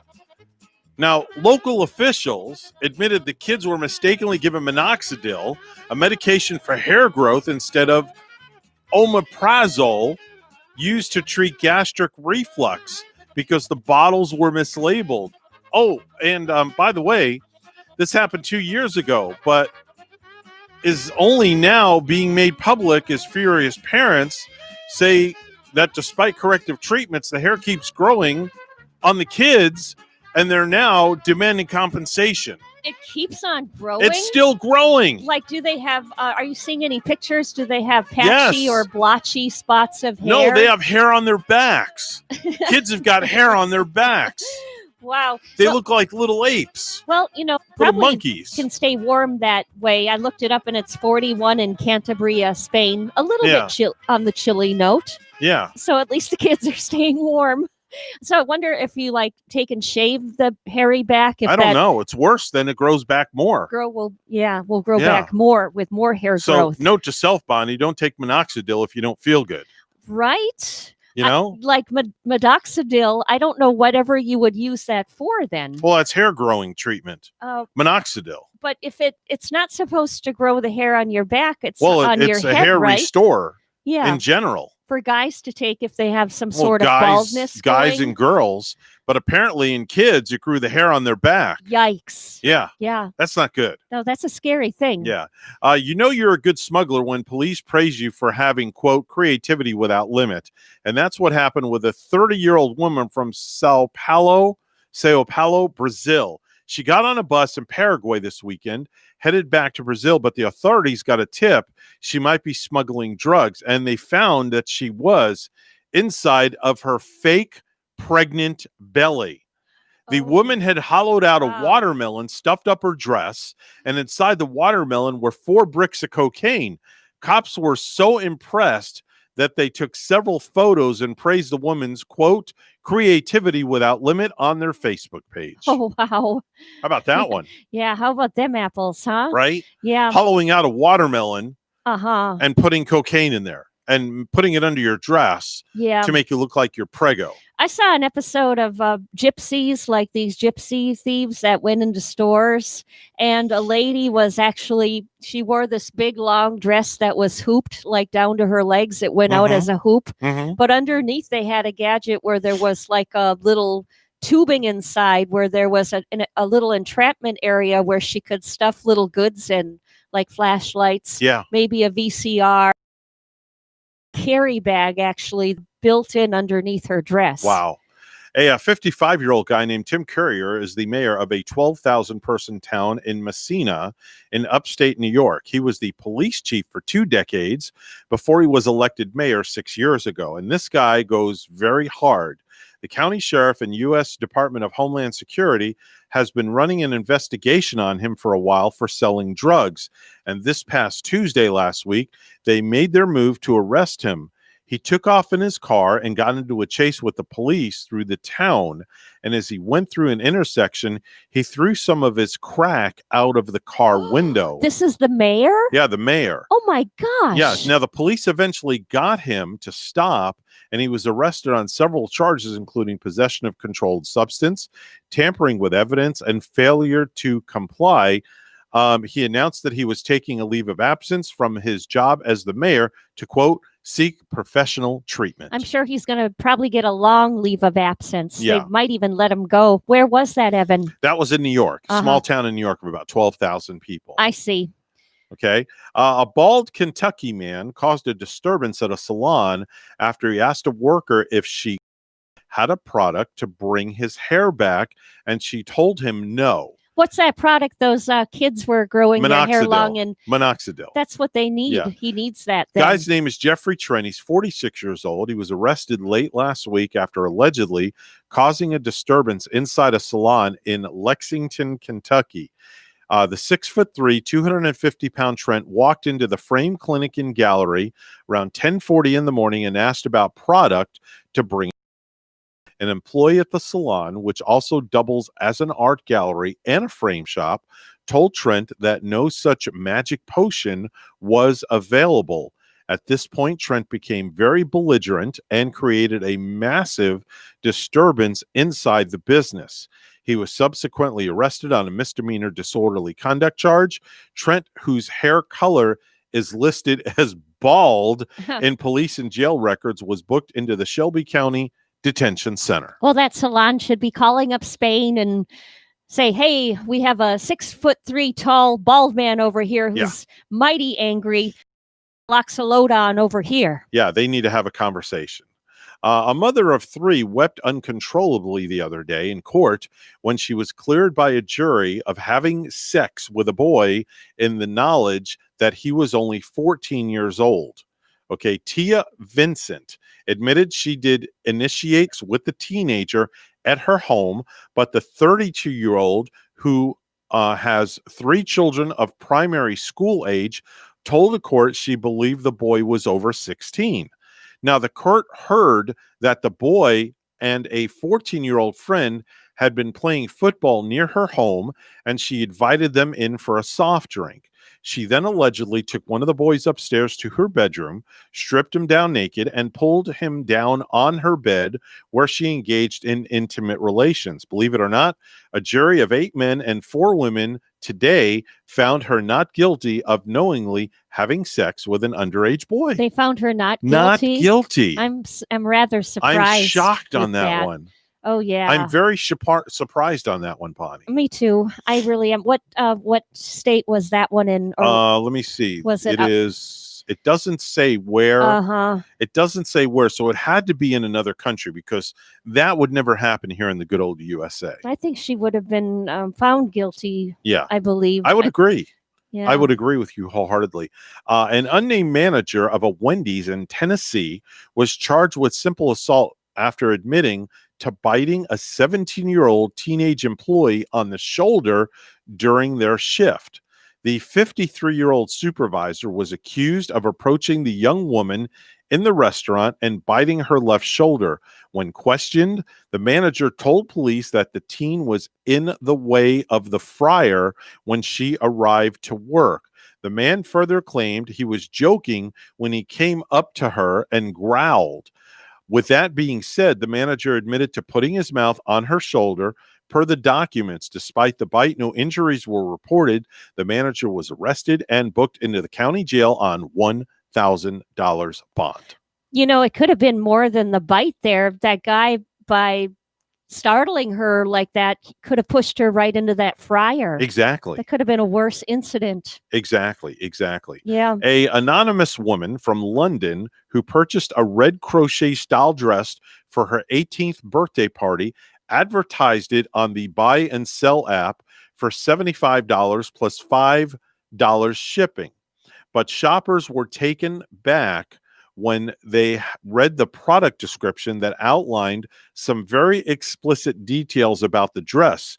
She claims she got, quote, lucky in. Now, it read, selling my 18th birthday dress, only worn for a couple of hours, would consider this a lucky dress as me and all my friends who have worn it have got lucky in it. She goes on to say that the dress had since been dry cleaned and she got sick on it as well.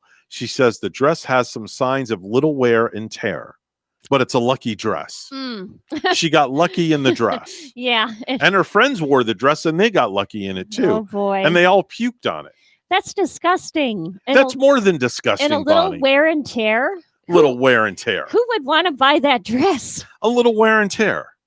A little wear and tear. There might be like a sick, perverted individual who might want to buy that dress and make them lucky. I have one more story, and it's about another mayor who's in hot water this time. The mayor of Louisville suburb, Shively, Kentucky, Beverly Chester Burton, fell asleep in the drive-through line at a White Castle, then crashed her silver Cadillac into the utility pole. A lady mayor? A lady mayor. Yeah. Oh, yeah, and she'd been drinking. Police say they smelled alcohol on her breath. When they spoke to her, she refused a blood test but failed multiple field sobriety tests. She was charged with driving while under the influence. Police say the 59-year-old mayor told officers she hit the pole because her accelerator got stuck and she was trying to avoid hitting other vehicles. Witnesses told police she had been asleep in the drive-through line and people knocked on her window to try to wake her up. The witnesses said Chester truck, causing it to hit the vehicle in front of it before hitting the pole on her way out of the parking lot. Reportedly, the mayor initially told police she had 2 apple martinis with dinner at 5 p.m., but later admitted it had been closer to 9 p.m., around 2 hours before the crash. Mm-hmm. Wow. Sounds like the mayor's in a little bit of water. A little bit of hot water? Well, thank God it's not election season. And she's probably the one telling the citizens to don't drink and drive. Yeah, don't drink and drive. She's probably the one practicing that. Well, not practicing that, but telling people not to do that. She wants to practice what she preaches. Yeah, she wants to practice what she preaches. Anyway, news for a Monday, and from Stupid News, we go to the news desk. Here's the headlines this morning on a blended show, WSTU and WPSL. Here's Bonnie at the news desk. Good morning, Bonnie. Good morning, Evan. A 37-year-old male pedestrian struck by a car on Christmas night died from his injuries 3 hours later, Fort Pierce police said on Saturday. Just after 5 p.m. Friday, a Toyota Yaris driven by Pedro Rivera, age 23 of Fort Pierce, was southbound on North at the intersection of Avenue Q with a green light when Joseph Hoggabook walked out in front of the car as he attempted to cross. Witnesses told police Hoggabook walked against a do not crossing warning, they said. Hoggabook was transported to Lawnwood Regional Medical Center where he died from his injuries just before 8 p.m., police said. Riviera, who was the only person in the car uninjured, remained at the scene. Fort Pierce Police Traffic Homicide and Crime Scene investigators conducted an investigation at the scene. No charges have been filed in the crash, but the investigation remains ongoing. President Trump continues his holiday break at Mar-a-Lago today. Last night, the president signed a COVID relief bill and a larger spending bill that down. Today, Congress will try to override his veto defense appropriation bill. Millions of people are taking Christmas vacations in Florida, something health experts cautioned against. On ABC's This Week, Surgeon General Vice Admiral Jerome Adams said those vacationing families need to take precautions when they get home. Even if you traveled, it doesn't in the air and say, oh, well, there are measures that you can take I'd like to remind people recommends that 3 to 5 days after travel or after you've been around people without a mask on, you go out and get tested. A spokesman for Florida Governor Ron DeSantis has deactivated his Twitter account after he posted a tweet that photos of each dead COVID-19 balanced with 90 photos of people who survived the disease. According to screenshots captured by a Miami Herald reporter and a reporter for WLRN, Fred Piccolo tweeted Wednesday in response to a photo gallery on COVID-19 victims and healthcare. Since 99% of COVID patients survived, 99 photos of survivors for every one fatality. Otherwise, you're just trying to create a narrative that is not reality. The tweet has since been deleted. In the past, Piccolo has questioned the effectiveness of face mask mandates and has said that COVID-19 is less deadly than the flu. Piccolo told the South Florida Sun-Sentinel on Wednesday he had already planned to leave the social media site. Daniel Ufelder, an attorney who had filed a lawsuit against DeSantis in March trying to force beaches to close and a statewide shutdown, called Piccolo's comments disgusting. He's responsible for the communication message of the governor, Ufelder said, and he's mocking or downplaying the deaths. It's just inexcusable. I don't know how you justify that. Germany and Hungary began administering their first coronavirus vaccine shot Saturday, only hours after receiving their first shipments, upsetting the European Union's plans for a coordinated rollout on Sunday across the bloc's 27 nations. The nations acted as the number of reported COVID-19 cases worldwide topped 80 million. Saturday data compiled by Johns Hopkins University counted 472,000 new cases on Christmas. Has killed more than 1.75 million people worldwide. The United States is by far the leader among nations in cases of coronavirus illness, reporting nearly 18.8 million Saturday. India follows with 10.2 million. Brazil has counted 7.45 million. There have been more than 330,000 deaths in the U.S., 190,000 in Brazil, and 147,000 in India. Lastly, Tom Selleck is paying it forward, literally, this holiday season. Blue Bloods co-star Donnie Wahlberg posted a photo on Twitter of Selleck's bill from a New York restaurant last month that features a generous tip of $2,020. The note from Selleck reads, "I am honoring my friend Donnie Wahlberg's tip challenge with my sincere hope for a better 2020. Wahlberg started the year off himself with his $2,020 challenge. The Sixth Sense actor's wife, Jenny McCarthy, shared a picture of an IHOP receipt on Twitter. On January 1st, the bill was $78.46, but Wahlberg tipped $2,020, well above the recommended 15 to 20%.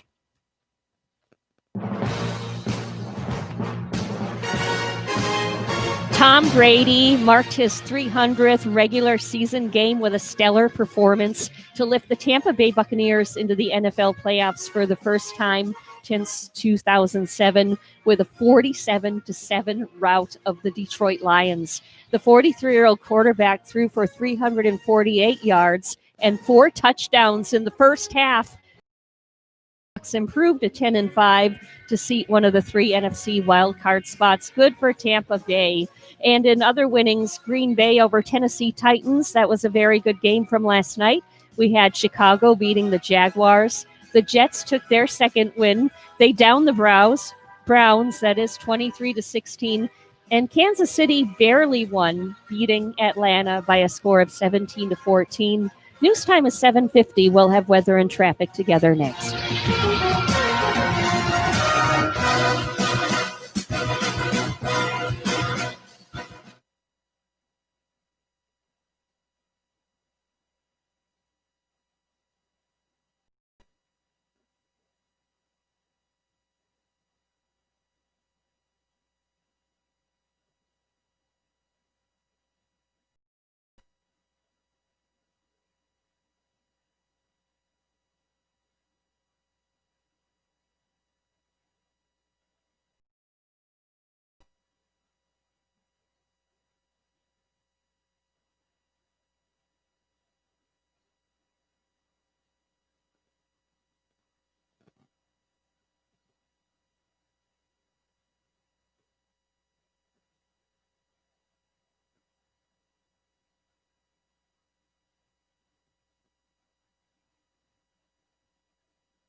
7:52 on the Get Up and Go show. It's a blended show. G and Ray are on vacation. So, of course, you're stuck with myself and Bonnie for the next 2 weeks, but that's okay. Yeah. We'll entertain you just like they do. It's time for traffic and weather together. It's all brought to you by Code Red Roofers. Bonnie? Well, Evan, we did have that accident in Jupiter on I-95 northbound at Indiantown Road, and all lanes are back open northbound that way. And in the St. Lucie County area, a nice ride on this Monday morning. No traffic accidents or slowdowns. Your latest look at traffic. In Stewart, it's 62 and partly cloudy, and in St. Andrews, Canada, only 28 degrees. Here's our weather at WPTV. This morning along the Treasure Coast, a few showers moving in from off the ocean. Temperatures starting off in the mid to upper 50s. This afternoon, mid 70s, partly sunny skies and a 20% chance. Tonight, lows in the upper 50s and a couple of passing showers. Similar weather tomorrow, highs reaching the low to mid 70s with low rain chances and breezy southeast winds. Wednesday, warm and windy with highs climbing to the upper 70s. Even warmer for Thursday and Friday, highs reaching the low 80s with the chance for isolated showers and storms to end out the work week. I'm WPTV First Alert Meteorologist Katya Hall on WSTU AM 1450, Martin County's Heritage Station.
Suggestion for the show, we would love to hear from you. Send us an email to WSTUmorningshow@gmail.com. Now let's get back to the Get Up and Go show. Here's Evan and Bonnie.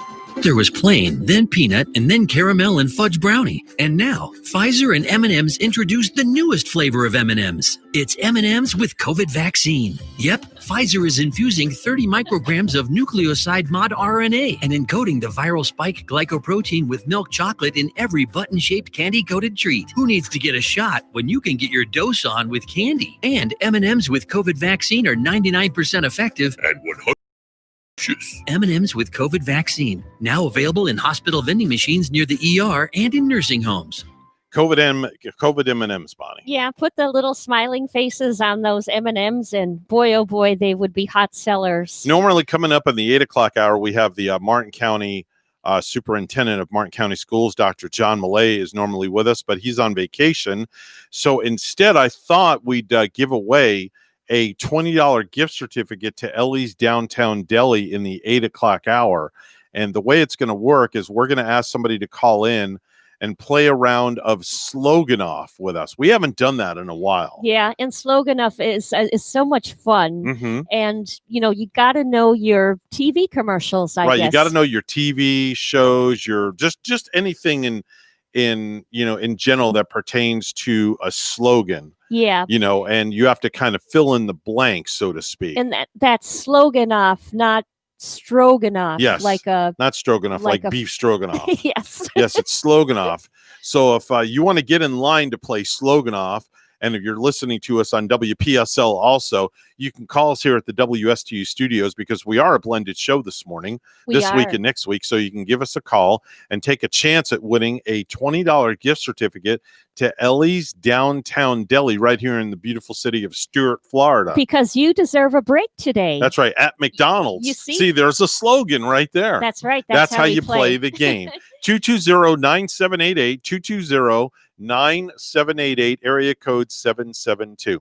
We're WSTU Stuart, Martin County's Heritage Station, and of course, we're WPSL, Port St. Lucie, the talk of the Treasure Coast. The news is coming up next, and then we'll have more stuff for you right here on the Get Up and Go show. Don't go anywhere.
Coming to you live from Stuart, Florida, the greatest little town in the world. It's the Get Up and Go Show on AM 1450 WSTU. You're invited to call the show anytime at 772-220-9788.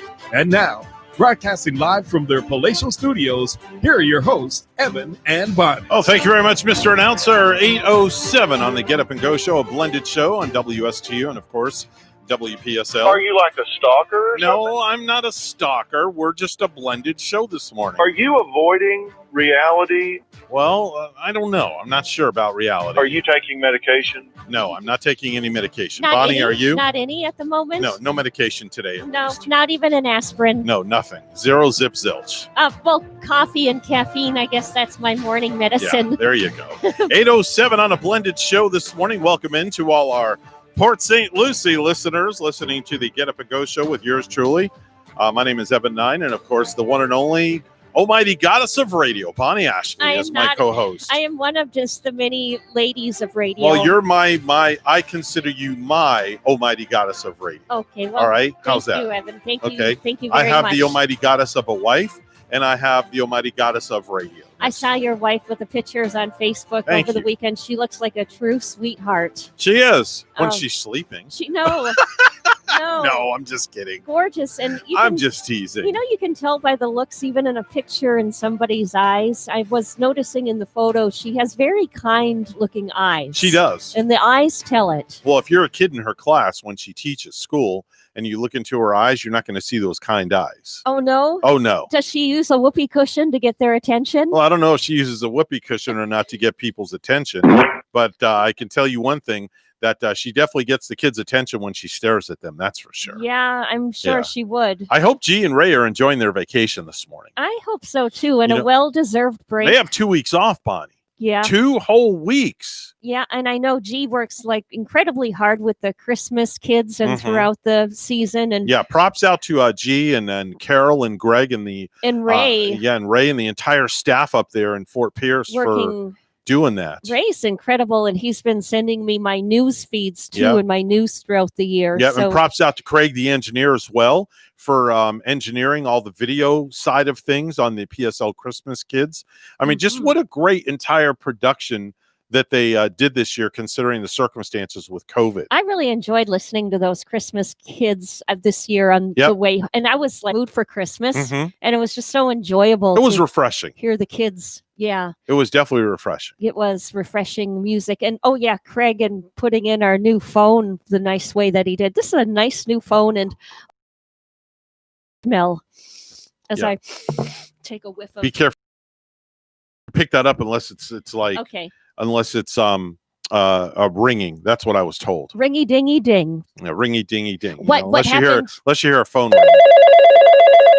See, that's what I'm trying to get. I'm trying to get that noise, but unfortunately, that phone has no ringer, so I have to watch the little green light. So I picked it up when it wasn't ringing. Now what happens? Nothing. Is it like what? Nothing, because I didn't push a button. Okay. See, it doesn't make a dial tone go off. There's like buttons I have to push to activate it for one thing, and then buttons I have to push to activate it for another thing. Yeah, we But want to see I the could tell phones light up for slogan off when we play. In fact, you know what? Time to call in right now, 220-9788, 220-9788. If you want to play slogan off, we have got a $20 gift certificate to Ellie's Downtown Deli. Oh, yeah. And all you got to do is give us a call and fill in the blank.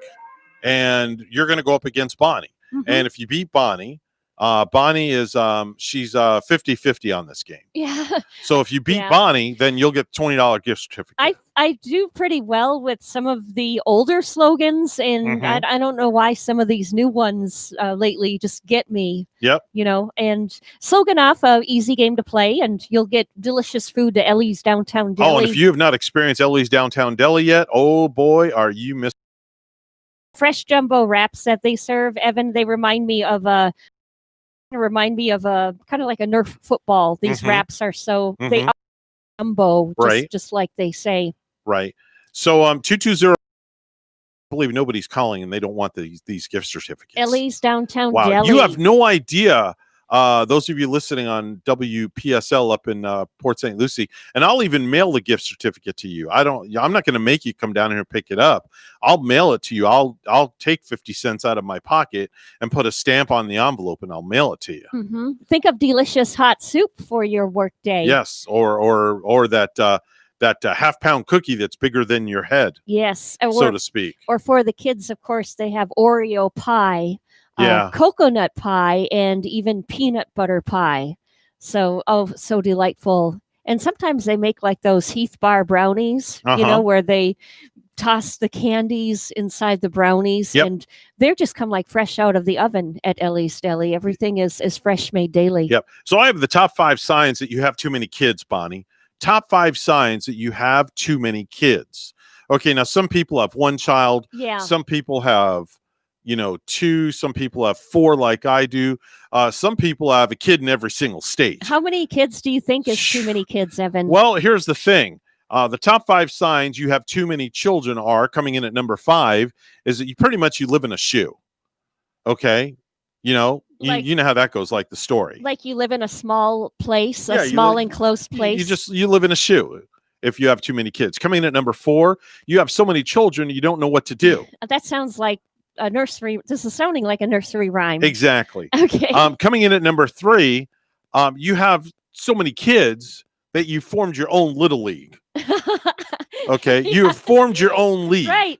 You have enough kids to form a league, not a team, but an entire flipping league. Where they can actually play against each other. Exactly. You don't even have to have the cousins come down to play. Exactly. You got so many kids. Coming in at number 2, half the forest needs to be cut down to make enough paper for Mother's Day cards. Yeah. Or to maybe build a baseball stadium, because if you build it, they will come. Mm-hmm, exactly. And coming in at number 1, top 5 signs you have too many kids is you have 1 for each letter of the alphabet. Oh, gosh. Okay. That would be 26 kids. Yeah. And what would you name your kids starting with maybe like a Z or X? I guess Xavier would be X. Z Xavier. would be Zachariah, which yeah. is my nephew. His name is Zachariah. I guess when you think about it, you probably could have a kid's name for every letter of the alphabet. Let's tick through the alphabet. Okay. Here's something to think about. Let's tick through the alphabet while we have some time to kill. Okay. A. Give me a boy and a girl's name for the letter A. Andrew and Apple. Apple? Apple. That's what you would name your daughter Apple? Well, that's what that famous actress named her little girl Apple. Gwyneth Paltrow named her child Gwyneth Apple. Paltrow named her child Apple? Yes, she did. Really? Yeah. Okay. All right. So I'll do B. Okay. Okay. I would say Brandon and Brianna. Okay. Yeah, How about you do C? I think those are popular names. C. Carson, like Carson Wentz. Okay. And Carrie. Okay. All right. That's a good one. Yep. Now, Carrie can be a boy or a girl's name. Oh, it can? Yeah, it can. You can go either way. I didn't know Carrie could be a boy. Of course. Cary. Okay. A boy's name is Carrie. Oh, yeah. So I'll do D. How about David and my daughter-in-law, Delilah? Yeah, I was just thinking that. Okay, Delilah. Yeah. Okay, you have E. E. Edward and Elma. I'm upset. I'm offended. Why? You didn't use my name. Oh, that's right. You didn't use my name. And you're standing right in front I'm of right me. in front of you. What is it? I'm offended. I said, I was thinking. Elmer. No, of all names, Elmer. I was thinking of Edward Scissorhands. Oh, Edward. Okay. Because I just watched like a Johnny Depp autobiography last night. What was the girl's name you chose? Elma. Elma. Elma. Elma. Yeah. I've never heard of Elma. I think there is one. It's like my great grandmother's name. Or Elma. Emma. Or Echo. Emma. Echo. Echo. That's like something from Amazon. Wouldn't that be cute for a little girl? Okay, I'll do F. Okay. Which would be Francisco and Francesca. Yes. Okay. Yeah. How about that I was one? Say Franny. All right. You have G. All right.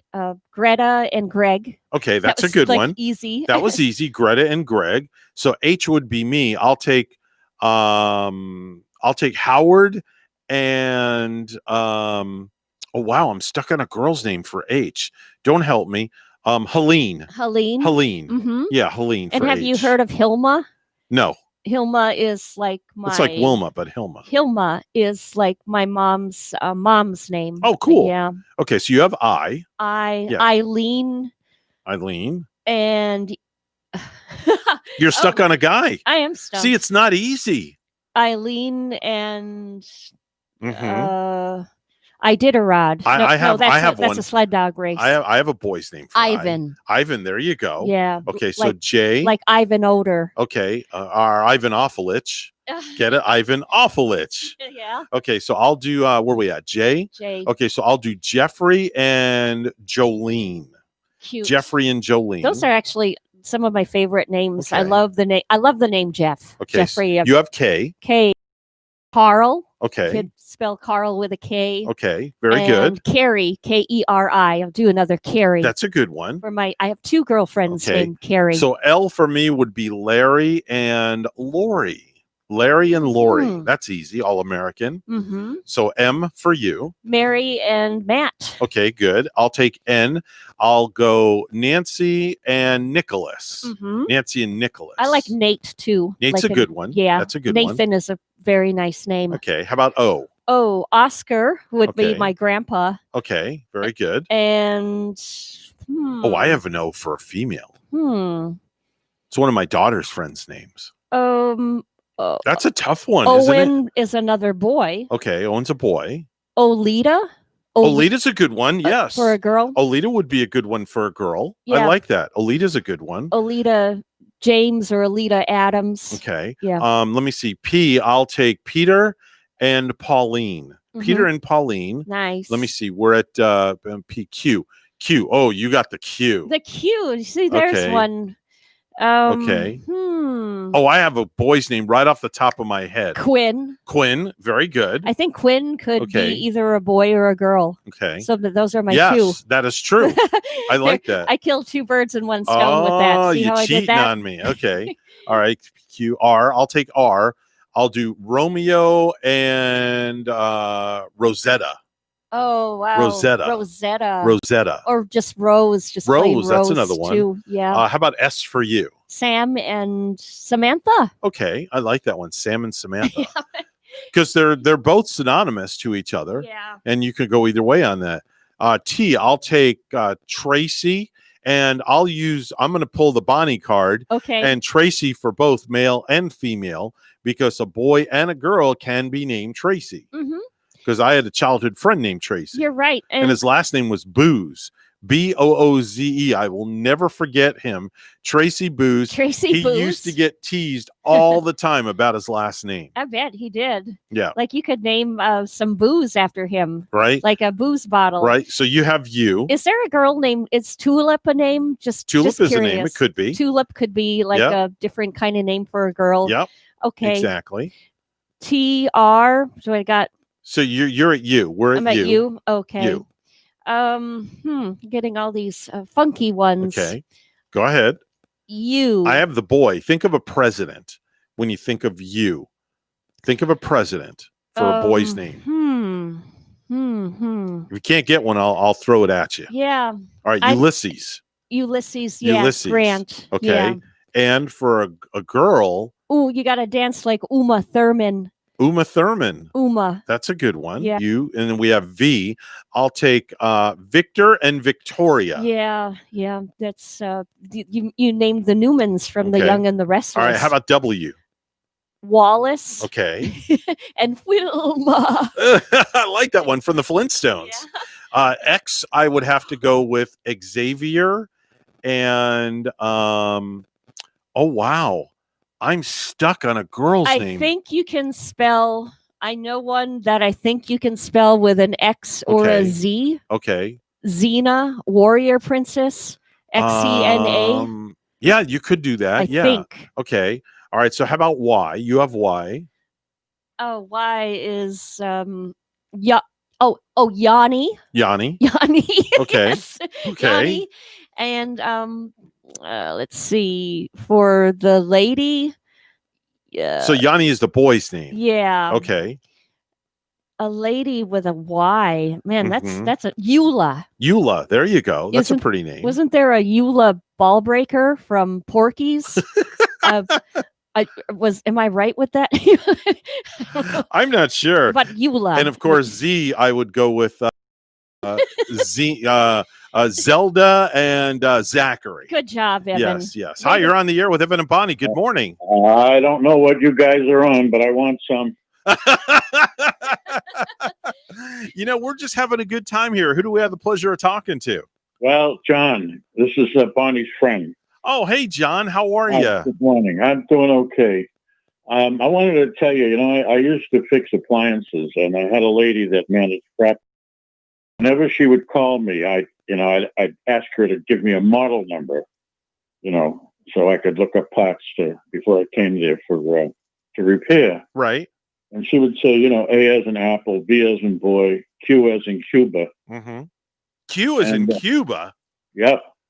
And that makes no sense. She would make it up as she goes. Okay. No, because Cuba sounds like it begins with a Q. Yeah, that's true.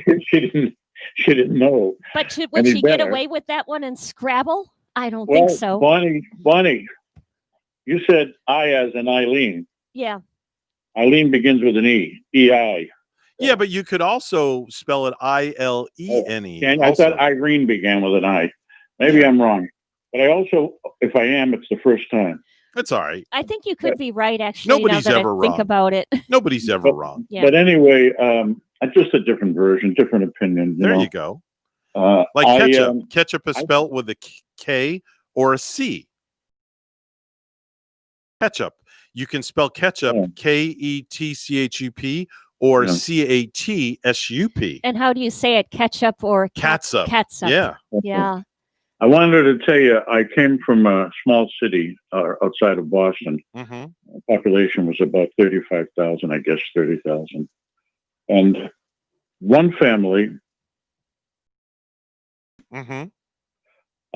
The other family was reported to have about 24. I think there were about 20. Oh, they had an army. Oh, yeah. Yeah. You talk about how do you know when you have too many children? Yeah. And they could play baseball against Yeah, each other with exactly. 24. You know how you could reduce the population drastically? Go ahead. If a man could have a baby. If a man could have a baby.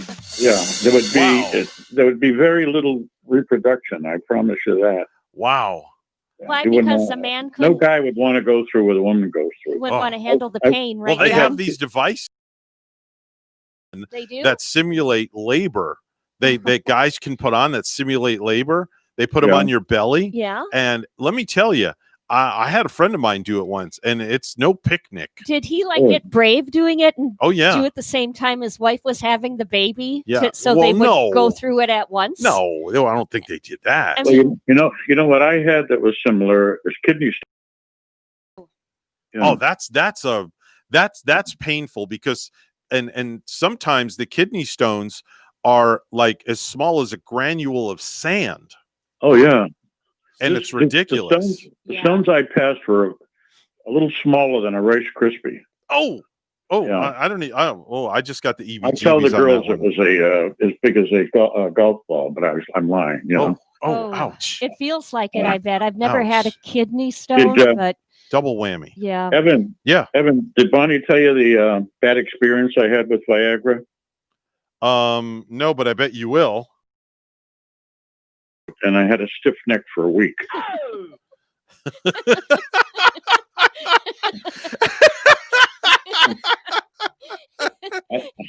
I only use them now to keep me from rolling out of bed. You know. Oh my gosh, that was a good one. Okay, that was a good one. You On that need- note, we have to go to news. Happy New Year, huh? Happy New Year, Mazel Tov. With that stiff neck, John needs a massage. Man, 8:25. It's news time. Let's go to the news desk. Here's Bonnie. Thank you, Evan. Well, continuing his vacation at Mar-a-Lago in Palm Beach, President Trump is putting his signature on the coronavirus relief bill. The bill provides $600 for Americans, but Trump says that's not enough. He wants $2,000 per person and an additional $600 per child. The coronavirus is to blame for 77 more deaths in Florida. The Department of Health yesterday also announcing almost 7,400 new cases. Over 2,700 people were vaccinated, and almost 119,000 have been vaccinated total. Police in Rockford, Illinois say Duke Webb, a 37-year-old Green Beret stationed at Elgin Air Force Base, went on a shooting spree inside a bowling alley on Saturday night. We believe this is a completely random act, and there is no prior meeting or any kind of relationship between the suspect and any of the victims in this case. Rockford Police Chief Dan O'Shea says Webb killed 3 men, wounded a 4th, and injured 2 teenagers who were picking up food at the Don Carter bowling lanes. He remains in custody. A 37-year-old male pedestrian struck by a car on Christmas night died from his injuries 3 hours later. Fort Pierce police said Saturday, just after 5 p.m. Friday, a Toyota Yaris driven by Pedro Rivera, age 23 of Fort Pierce, was southbound on North 25th Street at the intersection of Avenue Q with a green light when Joseph Hoggabook walked out in front of the car as he attempted to cross. Hoggabook walked against a do not crossing warning, according to witnesses. Hoggabook was transported to Lawnwood Regional Medical Center where he died from his injuries just before 8 p.m. Rivera, who was the only person in the car uninjured, remained at the scene. Fort Pierce police side and charge scene investigators conducted an investigation scene. No charges have been filed in the crash, but the investigation remains ongoing. As feisty as his name implies, a critically endangered black rhino calf is thriving after being born at White Oak Conservation, the internationally respected wildlife refuge north of Jacksonville. Rocky weighed in at 70 pounds when born in August at the nonprofit refuge for rare species owned by philanthropist Kimbra and Mark Walter. Now 4 months old, Rocky tips the scales at 250 pounds. Mom has been great and protective, keeping him very close, said Brandon Spieg, director of conservation at White Oak. That's why in the wild are not a real easy target for carnivores. They have a large protective mom to watch over them. Tragically, however, rhinos like Rocky and his parents are preyed upon in the wild by poachers who find them easy targets. Only about 5,600 black rhinos remain in the wild, according to WWF, the nonprofit international conservation organization formerly known as the World Wildlife Fund. That is an improvement from the past. By 1993, only 2,300 black rhinos remained in the wild, down from approximately 65,000 in 1970. And lastly, year after year, gift cards continue to be among the most popular holiday gifts, and 2020 was no exception. Gift cards were the second most popular gift for 49% of consumers surveyed who said they plan to purchase between 3 and 4 gift cards. Total holiday spending on gift cards was expected to reach $27.5 billion, the Federation said, noting consumers were spending $163 on average. But whether consumers will redeem the plastic cards or digital codes is another matter. According to a Bankrate.com survey, U.S. adults have more than $20 billion in unused gift cards. The survey found that 25% of adults have let a gift card expire at some point, 22% have lost a gift card, and 57% have held onto an unused gift card or store credit for more than a year. Derek King transferred to Miami with the hope of coming for championships. He's staying with the same hope for 2021. The Hurricanes quarterback, who came to Miami with the intention of spending just 1 year at the school, announced Saturday he is returning for another senior season, taking advantage of the NCAA rule that essentially gave all college athletes another year of eligibility in response to the hardships caused by the coronavirus pandemic. Let's run it back, King said. His decision likely means that Miami will enter next season as a top contender in the Atlantic Coast Conference, the league that sent Clemson and Notre Dame into this season's college football playoff. Our news time, 8:31. Weather and traffic together are next.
8:32. This a blended morning show right here at WSTU and WPSL. It's time for traffic and weather together. It's all brought to you by Code Red Roofers. Bonnie? Some of you heading back to work too on this Monday morning, you should experience a good ride. You got to be there by 9.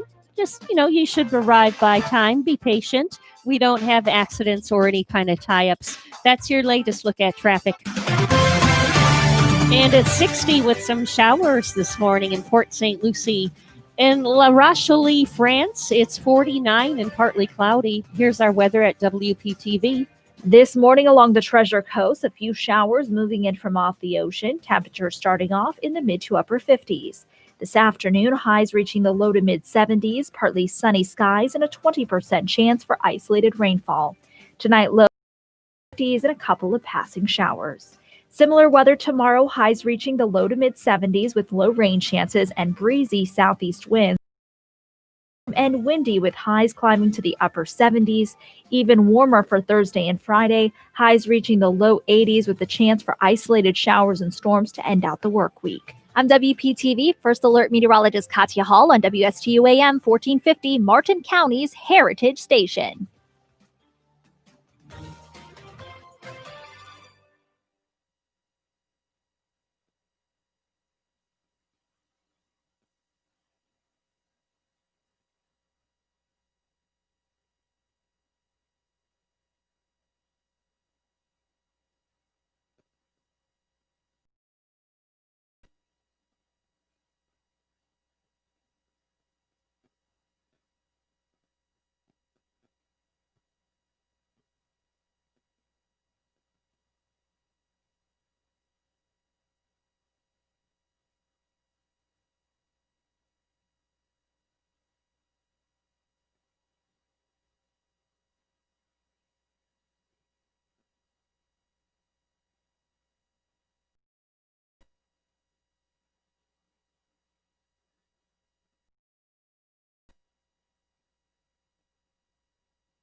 Get Up and Go show on Martin County's Heritage Station, AM 1450 WSTU. Now let's get back to the program with Evan and Bonnie. 8:36 right now, the Get Up and Go show. It's a blended show this morning. G and Ray are on vacation. It's time now for Randy Siegel with the Space Report. Good morning, Randy, and happy Monday to you. Same to you, young man. Yep, another Monday. Well, on board the International Space Station, that 1.77-inch crack continues to be the bugaboo. The pressure on board the station has dropped from 730 to 620 millimeters of mercury, and they can't seal the crack. They've tried everything they can think of to do it. So the Russians are going to be sending up a special repair kit when they launch the Progress MS-16 cargo craft in February to finally seal that leak. It's no danger to the astronauts who are on board. Sergei Rusakov, Sergei Kushevchikov, American astronauts Katie Rubins, Mike Hopkins, and Shannon Walker, as well as Japanese astronaut Soichi Noguchi. They are all continuing their work on human science International Space Station. China yesterday launched what probably is their final launch of the year when they placed into orbit a new remote sensing satellite. The Yangyang 33 vehicle was launched on a Long March 4C rocket successfully from China. There was supposed to be what we thought was going to be the final launch of the year taking place this morning. But alas, the weather gods have said in French Guiana that no, we're not going to let you launch that satellite, which is an Earth observation satellite for France. Where the high-level winds are causing a lot of problems. So that launch has now been delayed till tomorrow at 11:42 a.m. Should be very interesting. NASA has noted that the crew for the Crew 3 mission to the International Space Station on board the Dragon spacecraft will be Raja Thomas Marshburn, Matthias Mauser, and a fourth crew member to be added later, possibly a Russian.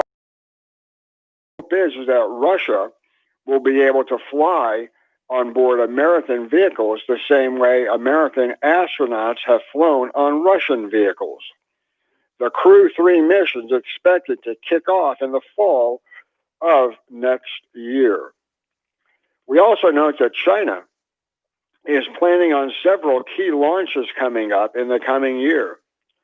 Those are going to include putting into orbit their first rudimentary space station piece, and they will be joined by at least one, if not two, launches of manned crews in order to keep their station going for the time being. China says that their space station will probably have launches of 11 times over the next 2 years. They are building a new type of non-toxic and pollution-free rocket to make those flights. So China continues. SpaceX had a record number of launches this year. They surpassed their other launches that took place. As a result of that, SpaceX this year put 840 operational satellites in the course of only 14 flights. Some of those, the Starlink, put up 60 at a time. So we applaud SpaceX on having a fantastic year, to say the least. Virgin Orbit, their Launcher 1, which is underneath the wing of a 747, went through a wet dress rehearsal recently over the Mojave Desert. They intend to launch sometime in the next month or so, once the weather conditions are good and they feel comfortable with their launch team. So until then, they're just doing a rehearsal taking place out there. Voyager Space Holdings is set to acquire a majority stock in nanoracks. Those are the big racks that are brought to the International Space Station holding Cube satellites. Well, now the agreement takes a majority stock in nanoracks is going to be the fourth acquisition of Voyager Space Holdings since it started in October of 2019. Previously, they acquired space technology companies Alteos Space Machines, Pioneer Astronautics. In November, they acquired the Launch Company, which is a provider of rocket and spacecraft components and ground equipment. The Russian leader of their space program, Dmitry Rogozin, said that he is really upset with the United States because of the sanctions that have been placed against Russia. These sanctions have been in place for a long time. They have to do with technology transfer. And they're saying, giving a lot of thought about the relationship between Russia into the future. Tomorrow, I'm going to tell you about SpaceX maybe losing out on a contract and a gold sponsor of the Sirius project. So until tomorrow, have a great day. That's Randy Siegel with a Space Report. He's on the program each and every weekday morning on the Get Up and Go show at around 8:30, giving you the latest and greatest what's happening NASA.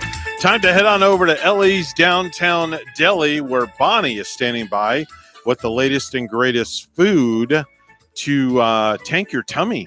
That's right, Evan. And Chef Marquis, I was at Ellie's Deli early, just putting the freshest ingredients into today's lunch. And you might want to try a smoked pulled pork melt today. And this pork is slow roasted in-house with a Thai chili barbecue sauce. We put sauteed onions on it. You get garlic mayo, pepper jack cheese, too, pressed on a brioche bun. Very tasty. Might want to try a hot Italian press with ham and salami, capicola, prosciutto, fresh mozzarella, pesto mayo, tomatoes, onions, roasted red pepper in this one, all pressed hot on an 8-inch hoagie for you. Always comes with a side, so get your deli fresh coleslaw, maybe a fresh pasta salad too would be delightful, or a hot. Ellie's Downtown Deli in Stuart now has their patio open, plus they're at 50% dining inside with a full menu for pickup or delivery. Ellie's also has full dinners available for takeout and their fabulous desserts as well. Call 772-781-6605 to order and pick up today. They're at 18 Southeast 6th Street, just off Colorado in Stuart. Call them at 772-781-6605 for Ellie's Downtown Deli in Stuart. Time for the Precious Metals Report. It's all brought to you by St. Lucie Jewelry and Coin. Gold opening up at $1,885.50 an ounce, and silver opening up at $26.55 an ounce. That's Precious Metals Report, brought to you by St. Lucie Jewelry and Coin.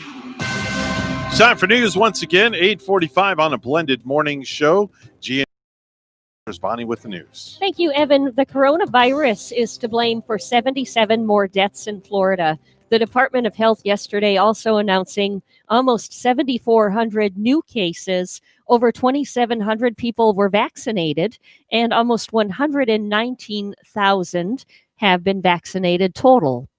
President Trump continues his holiday break at Mar-a-Lago today. Last night, the president signed a COVID relief bill and a larger spending bill that will keep the government from shutting down. Today, Congress will try to override his veto of the annual defense appropriation bill. Millions Christmas vacations in Florida, something health experts cautioned against. On ABC's This Week, Surgeon General Vice Admiral Jerome Adams said those vacationing families need to take precautions when they get home.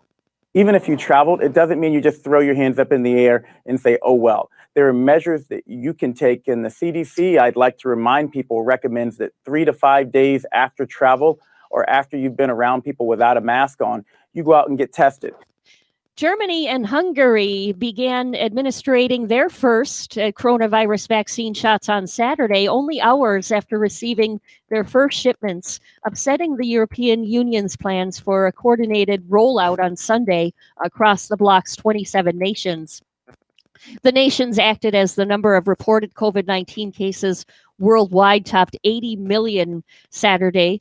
Data compiled by Johns Hopkins University counted new cases on Christmas Day.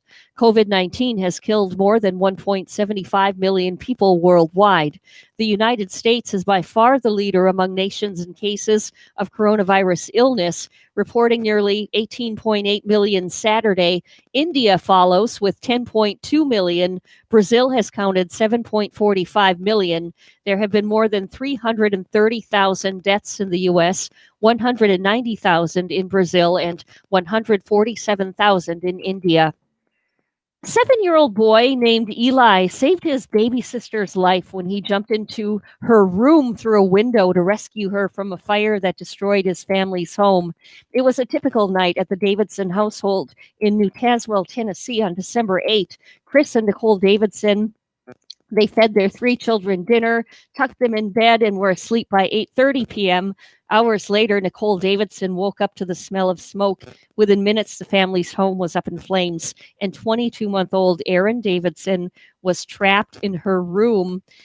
And the smoke and fire was so thick, there was no way I could get to her, according to Chris Davidson.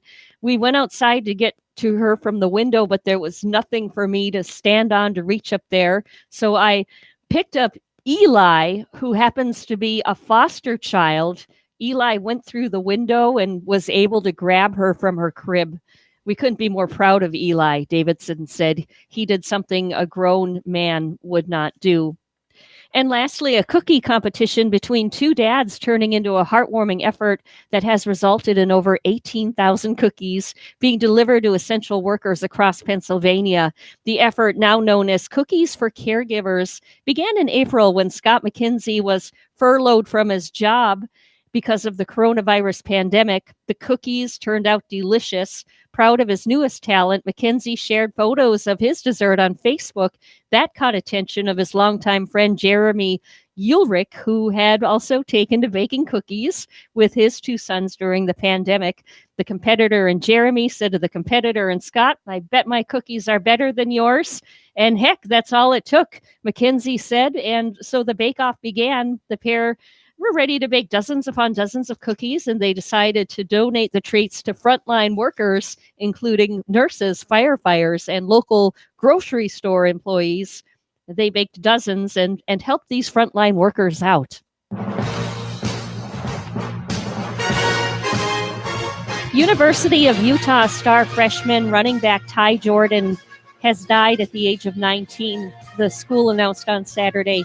Jordan was named the Pac-12 Conference Offensive Freshman Player of the Year last week, rushed for 597 yards and scored 6 rushing touchdowns in a shortened 5-game season for Utah. No cause of death was provided. Our news time is 8:50. We'll have weather and traffic together next.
$8:51 on the Get Up and Go show. It's a blended show this morning. G and Ray are on vacation. It's time for traffic and weather together. It's all brought to you by Code Red Roofers. Bonnie? Well, it's looking nice and quiet here on the road. So if you're heading out on our beautiful Treasure Coast, we're not finding any accidents or tie-ups. There's your latest look at traffic. It's 62 in Palm City, and in Buffalo, New York this morning, it's 40. Here's our weather at WPTV. This morning along the Treasure Coast, a few showers moving in from off the ocean. Temperatures starting off in the mid to upper 50s. This afternoon, highs reaching the low to mid 70s, partly sunny skies, and a 20% chance for isolated rainfall. Tonight, lows in the upper 50s and a couple of passing showers. Similar weather tomorrow, highs reaching the low to mid 70s with low rain chances and breezy southeast winds. Wednesday, warm and windy with highs climbing to the upper 70s. Even warmer for Thursday and Friday, highs reaching the low 80s with the chance for isolated showers and storms to end out the work week. I'm WPTV First Alert Meteorologist Katya Hall on WSTU AM 1450 Martin County Station.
If you have a suggestion for the show, we would love to hear from you. Send us an email to wst@gmail.com.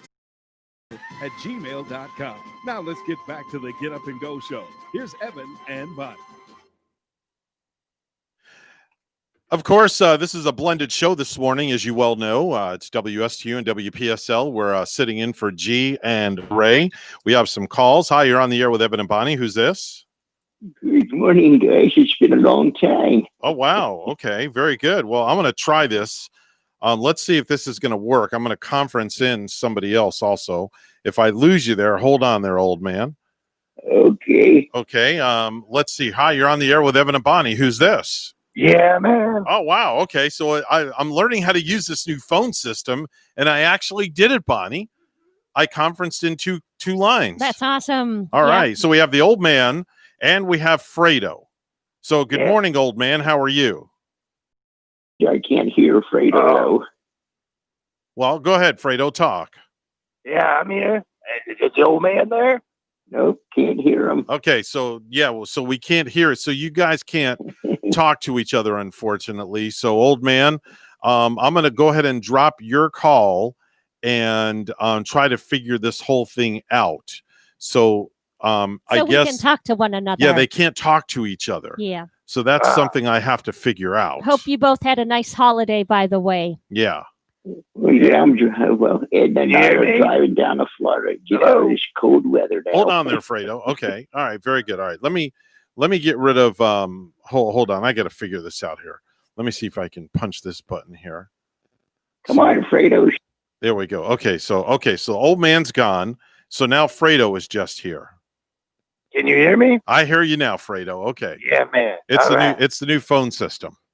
Yeah, you gotta work out those bugs. You know what I mean? Yeah, we got to work out the bugs. Kind of like bed bugs. Yeah, it's hard to get rid of them. You know? Yeah. Hey, so how was your Christmas, Fredo?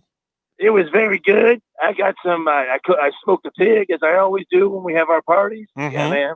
Okay. That's a good eggnog. You know, I like to spike it up with a little scotch. You know. Okay.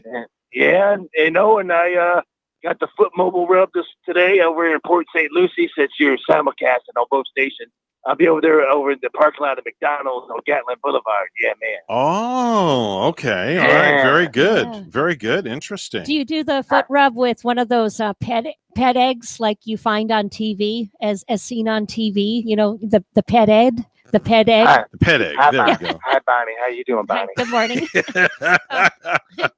Hey, Yeah, did man. Fredo call you last week when you were up at our sister station? Fredo did not. I know we got Oh. a call from the old man one time. Okay. I think George called in from Kentucky. Okay. Yep. And so some of our callers did call in. I don't think I heard from Fredo, though, last week. No, I didn't call. I was on vacation, too. I was out there visiting some ex-girlfriends. Yeah, man. Visiting- Ex-girlfriends. Okay. Yeah, man. Well, that's interesting that you're visiting ex-girlfriends. Are I all hope all your they're doing well. Exes right here in Southern Florida. No, all his exes are in Texas. Is that so, Fredo?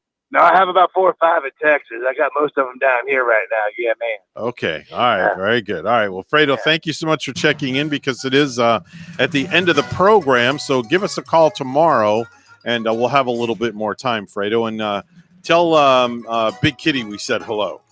Yeah, man. All right. Take care. That's Fredo, our fearless band leader, Bonnie. Yeah, and taking care of Big Kitty, that's for sure. I think Big Kitty got herself a nice home with Fredo there. Mhm. Yep. Hopefully he doesn't give her any eggnog, though. Yep. So I found the first flaw. I'm going to have to fix that or Well, I'll just deal with it. I'm sure you'll figure it out. You I'll just are deal a with man it. of technology. I'll and just deal with it. That's a wrap for the morning show, folks. We're out of here. Back in the saddle on a Monday, a blended show all week this week and all week next. We're WSTU Stewart, Martin County's Heritage Station, and of course, we're WPSL Port St. Lucie, the talk of the Treasure Coast. Thanks so much for making us part of your morning. We have a lot of love in the room, and we send it right back out to everybody that's listening this we morning. do, and enjoy some of those holiday leftovers for sure. Definitely so, folks. We'll see you tomorrow. Bye-bye for now.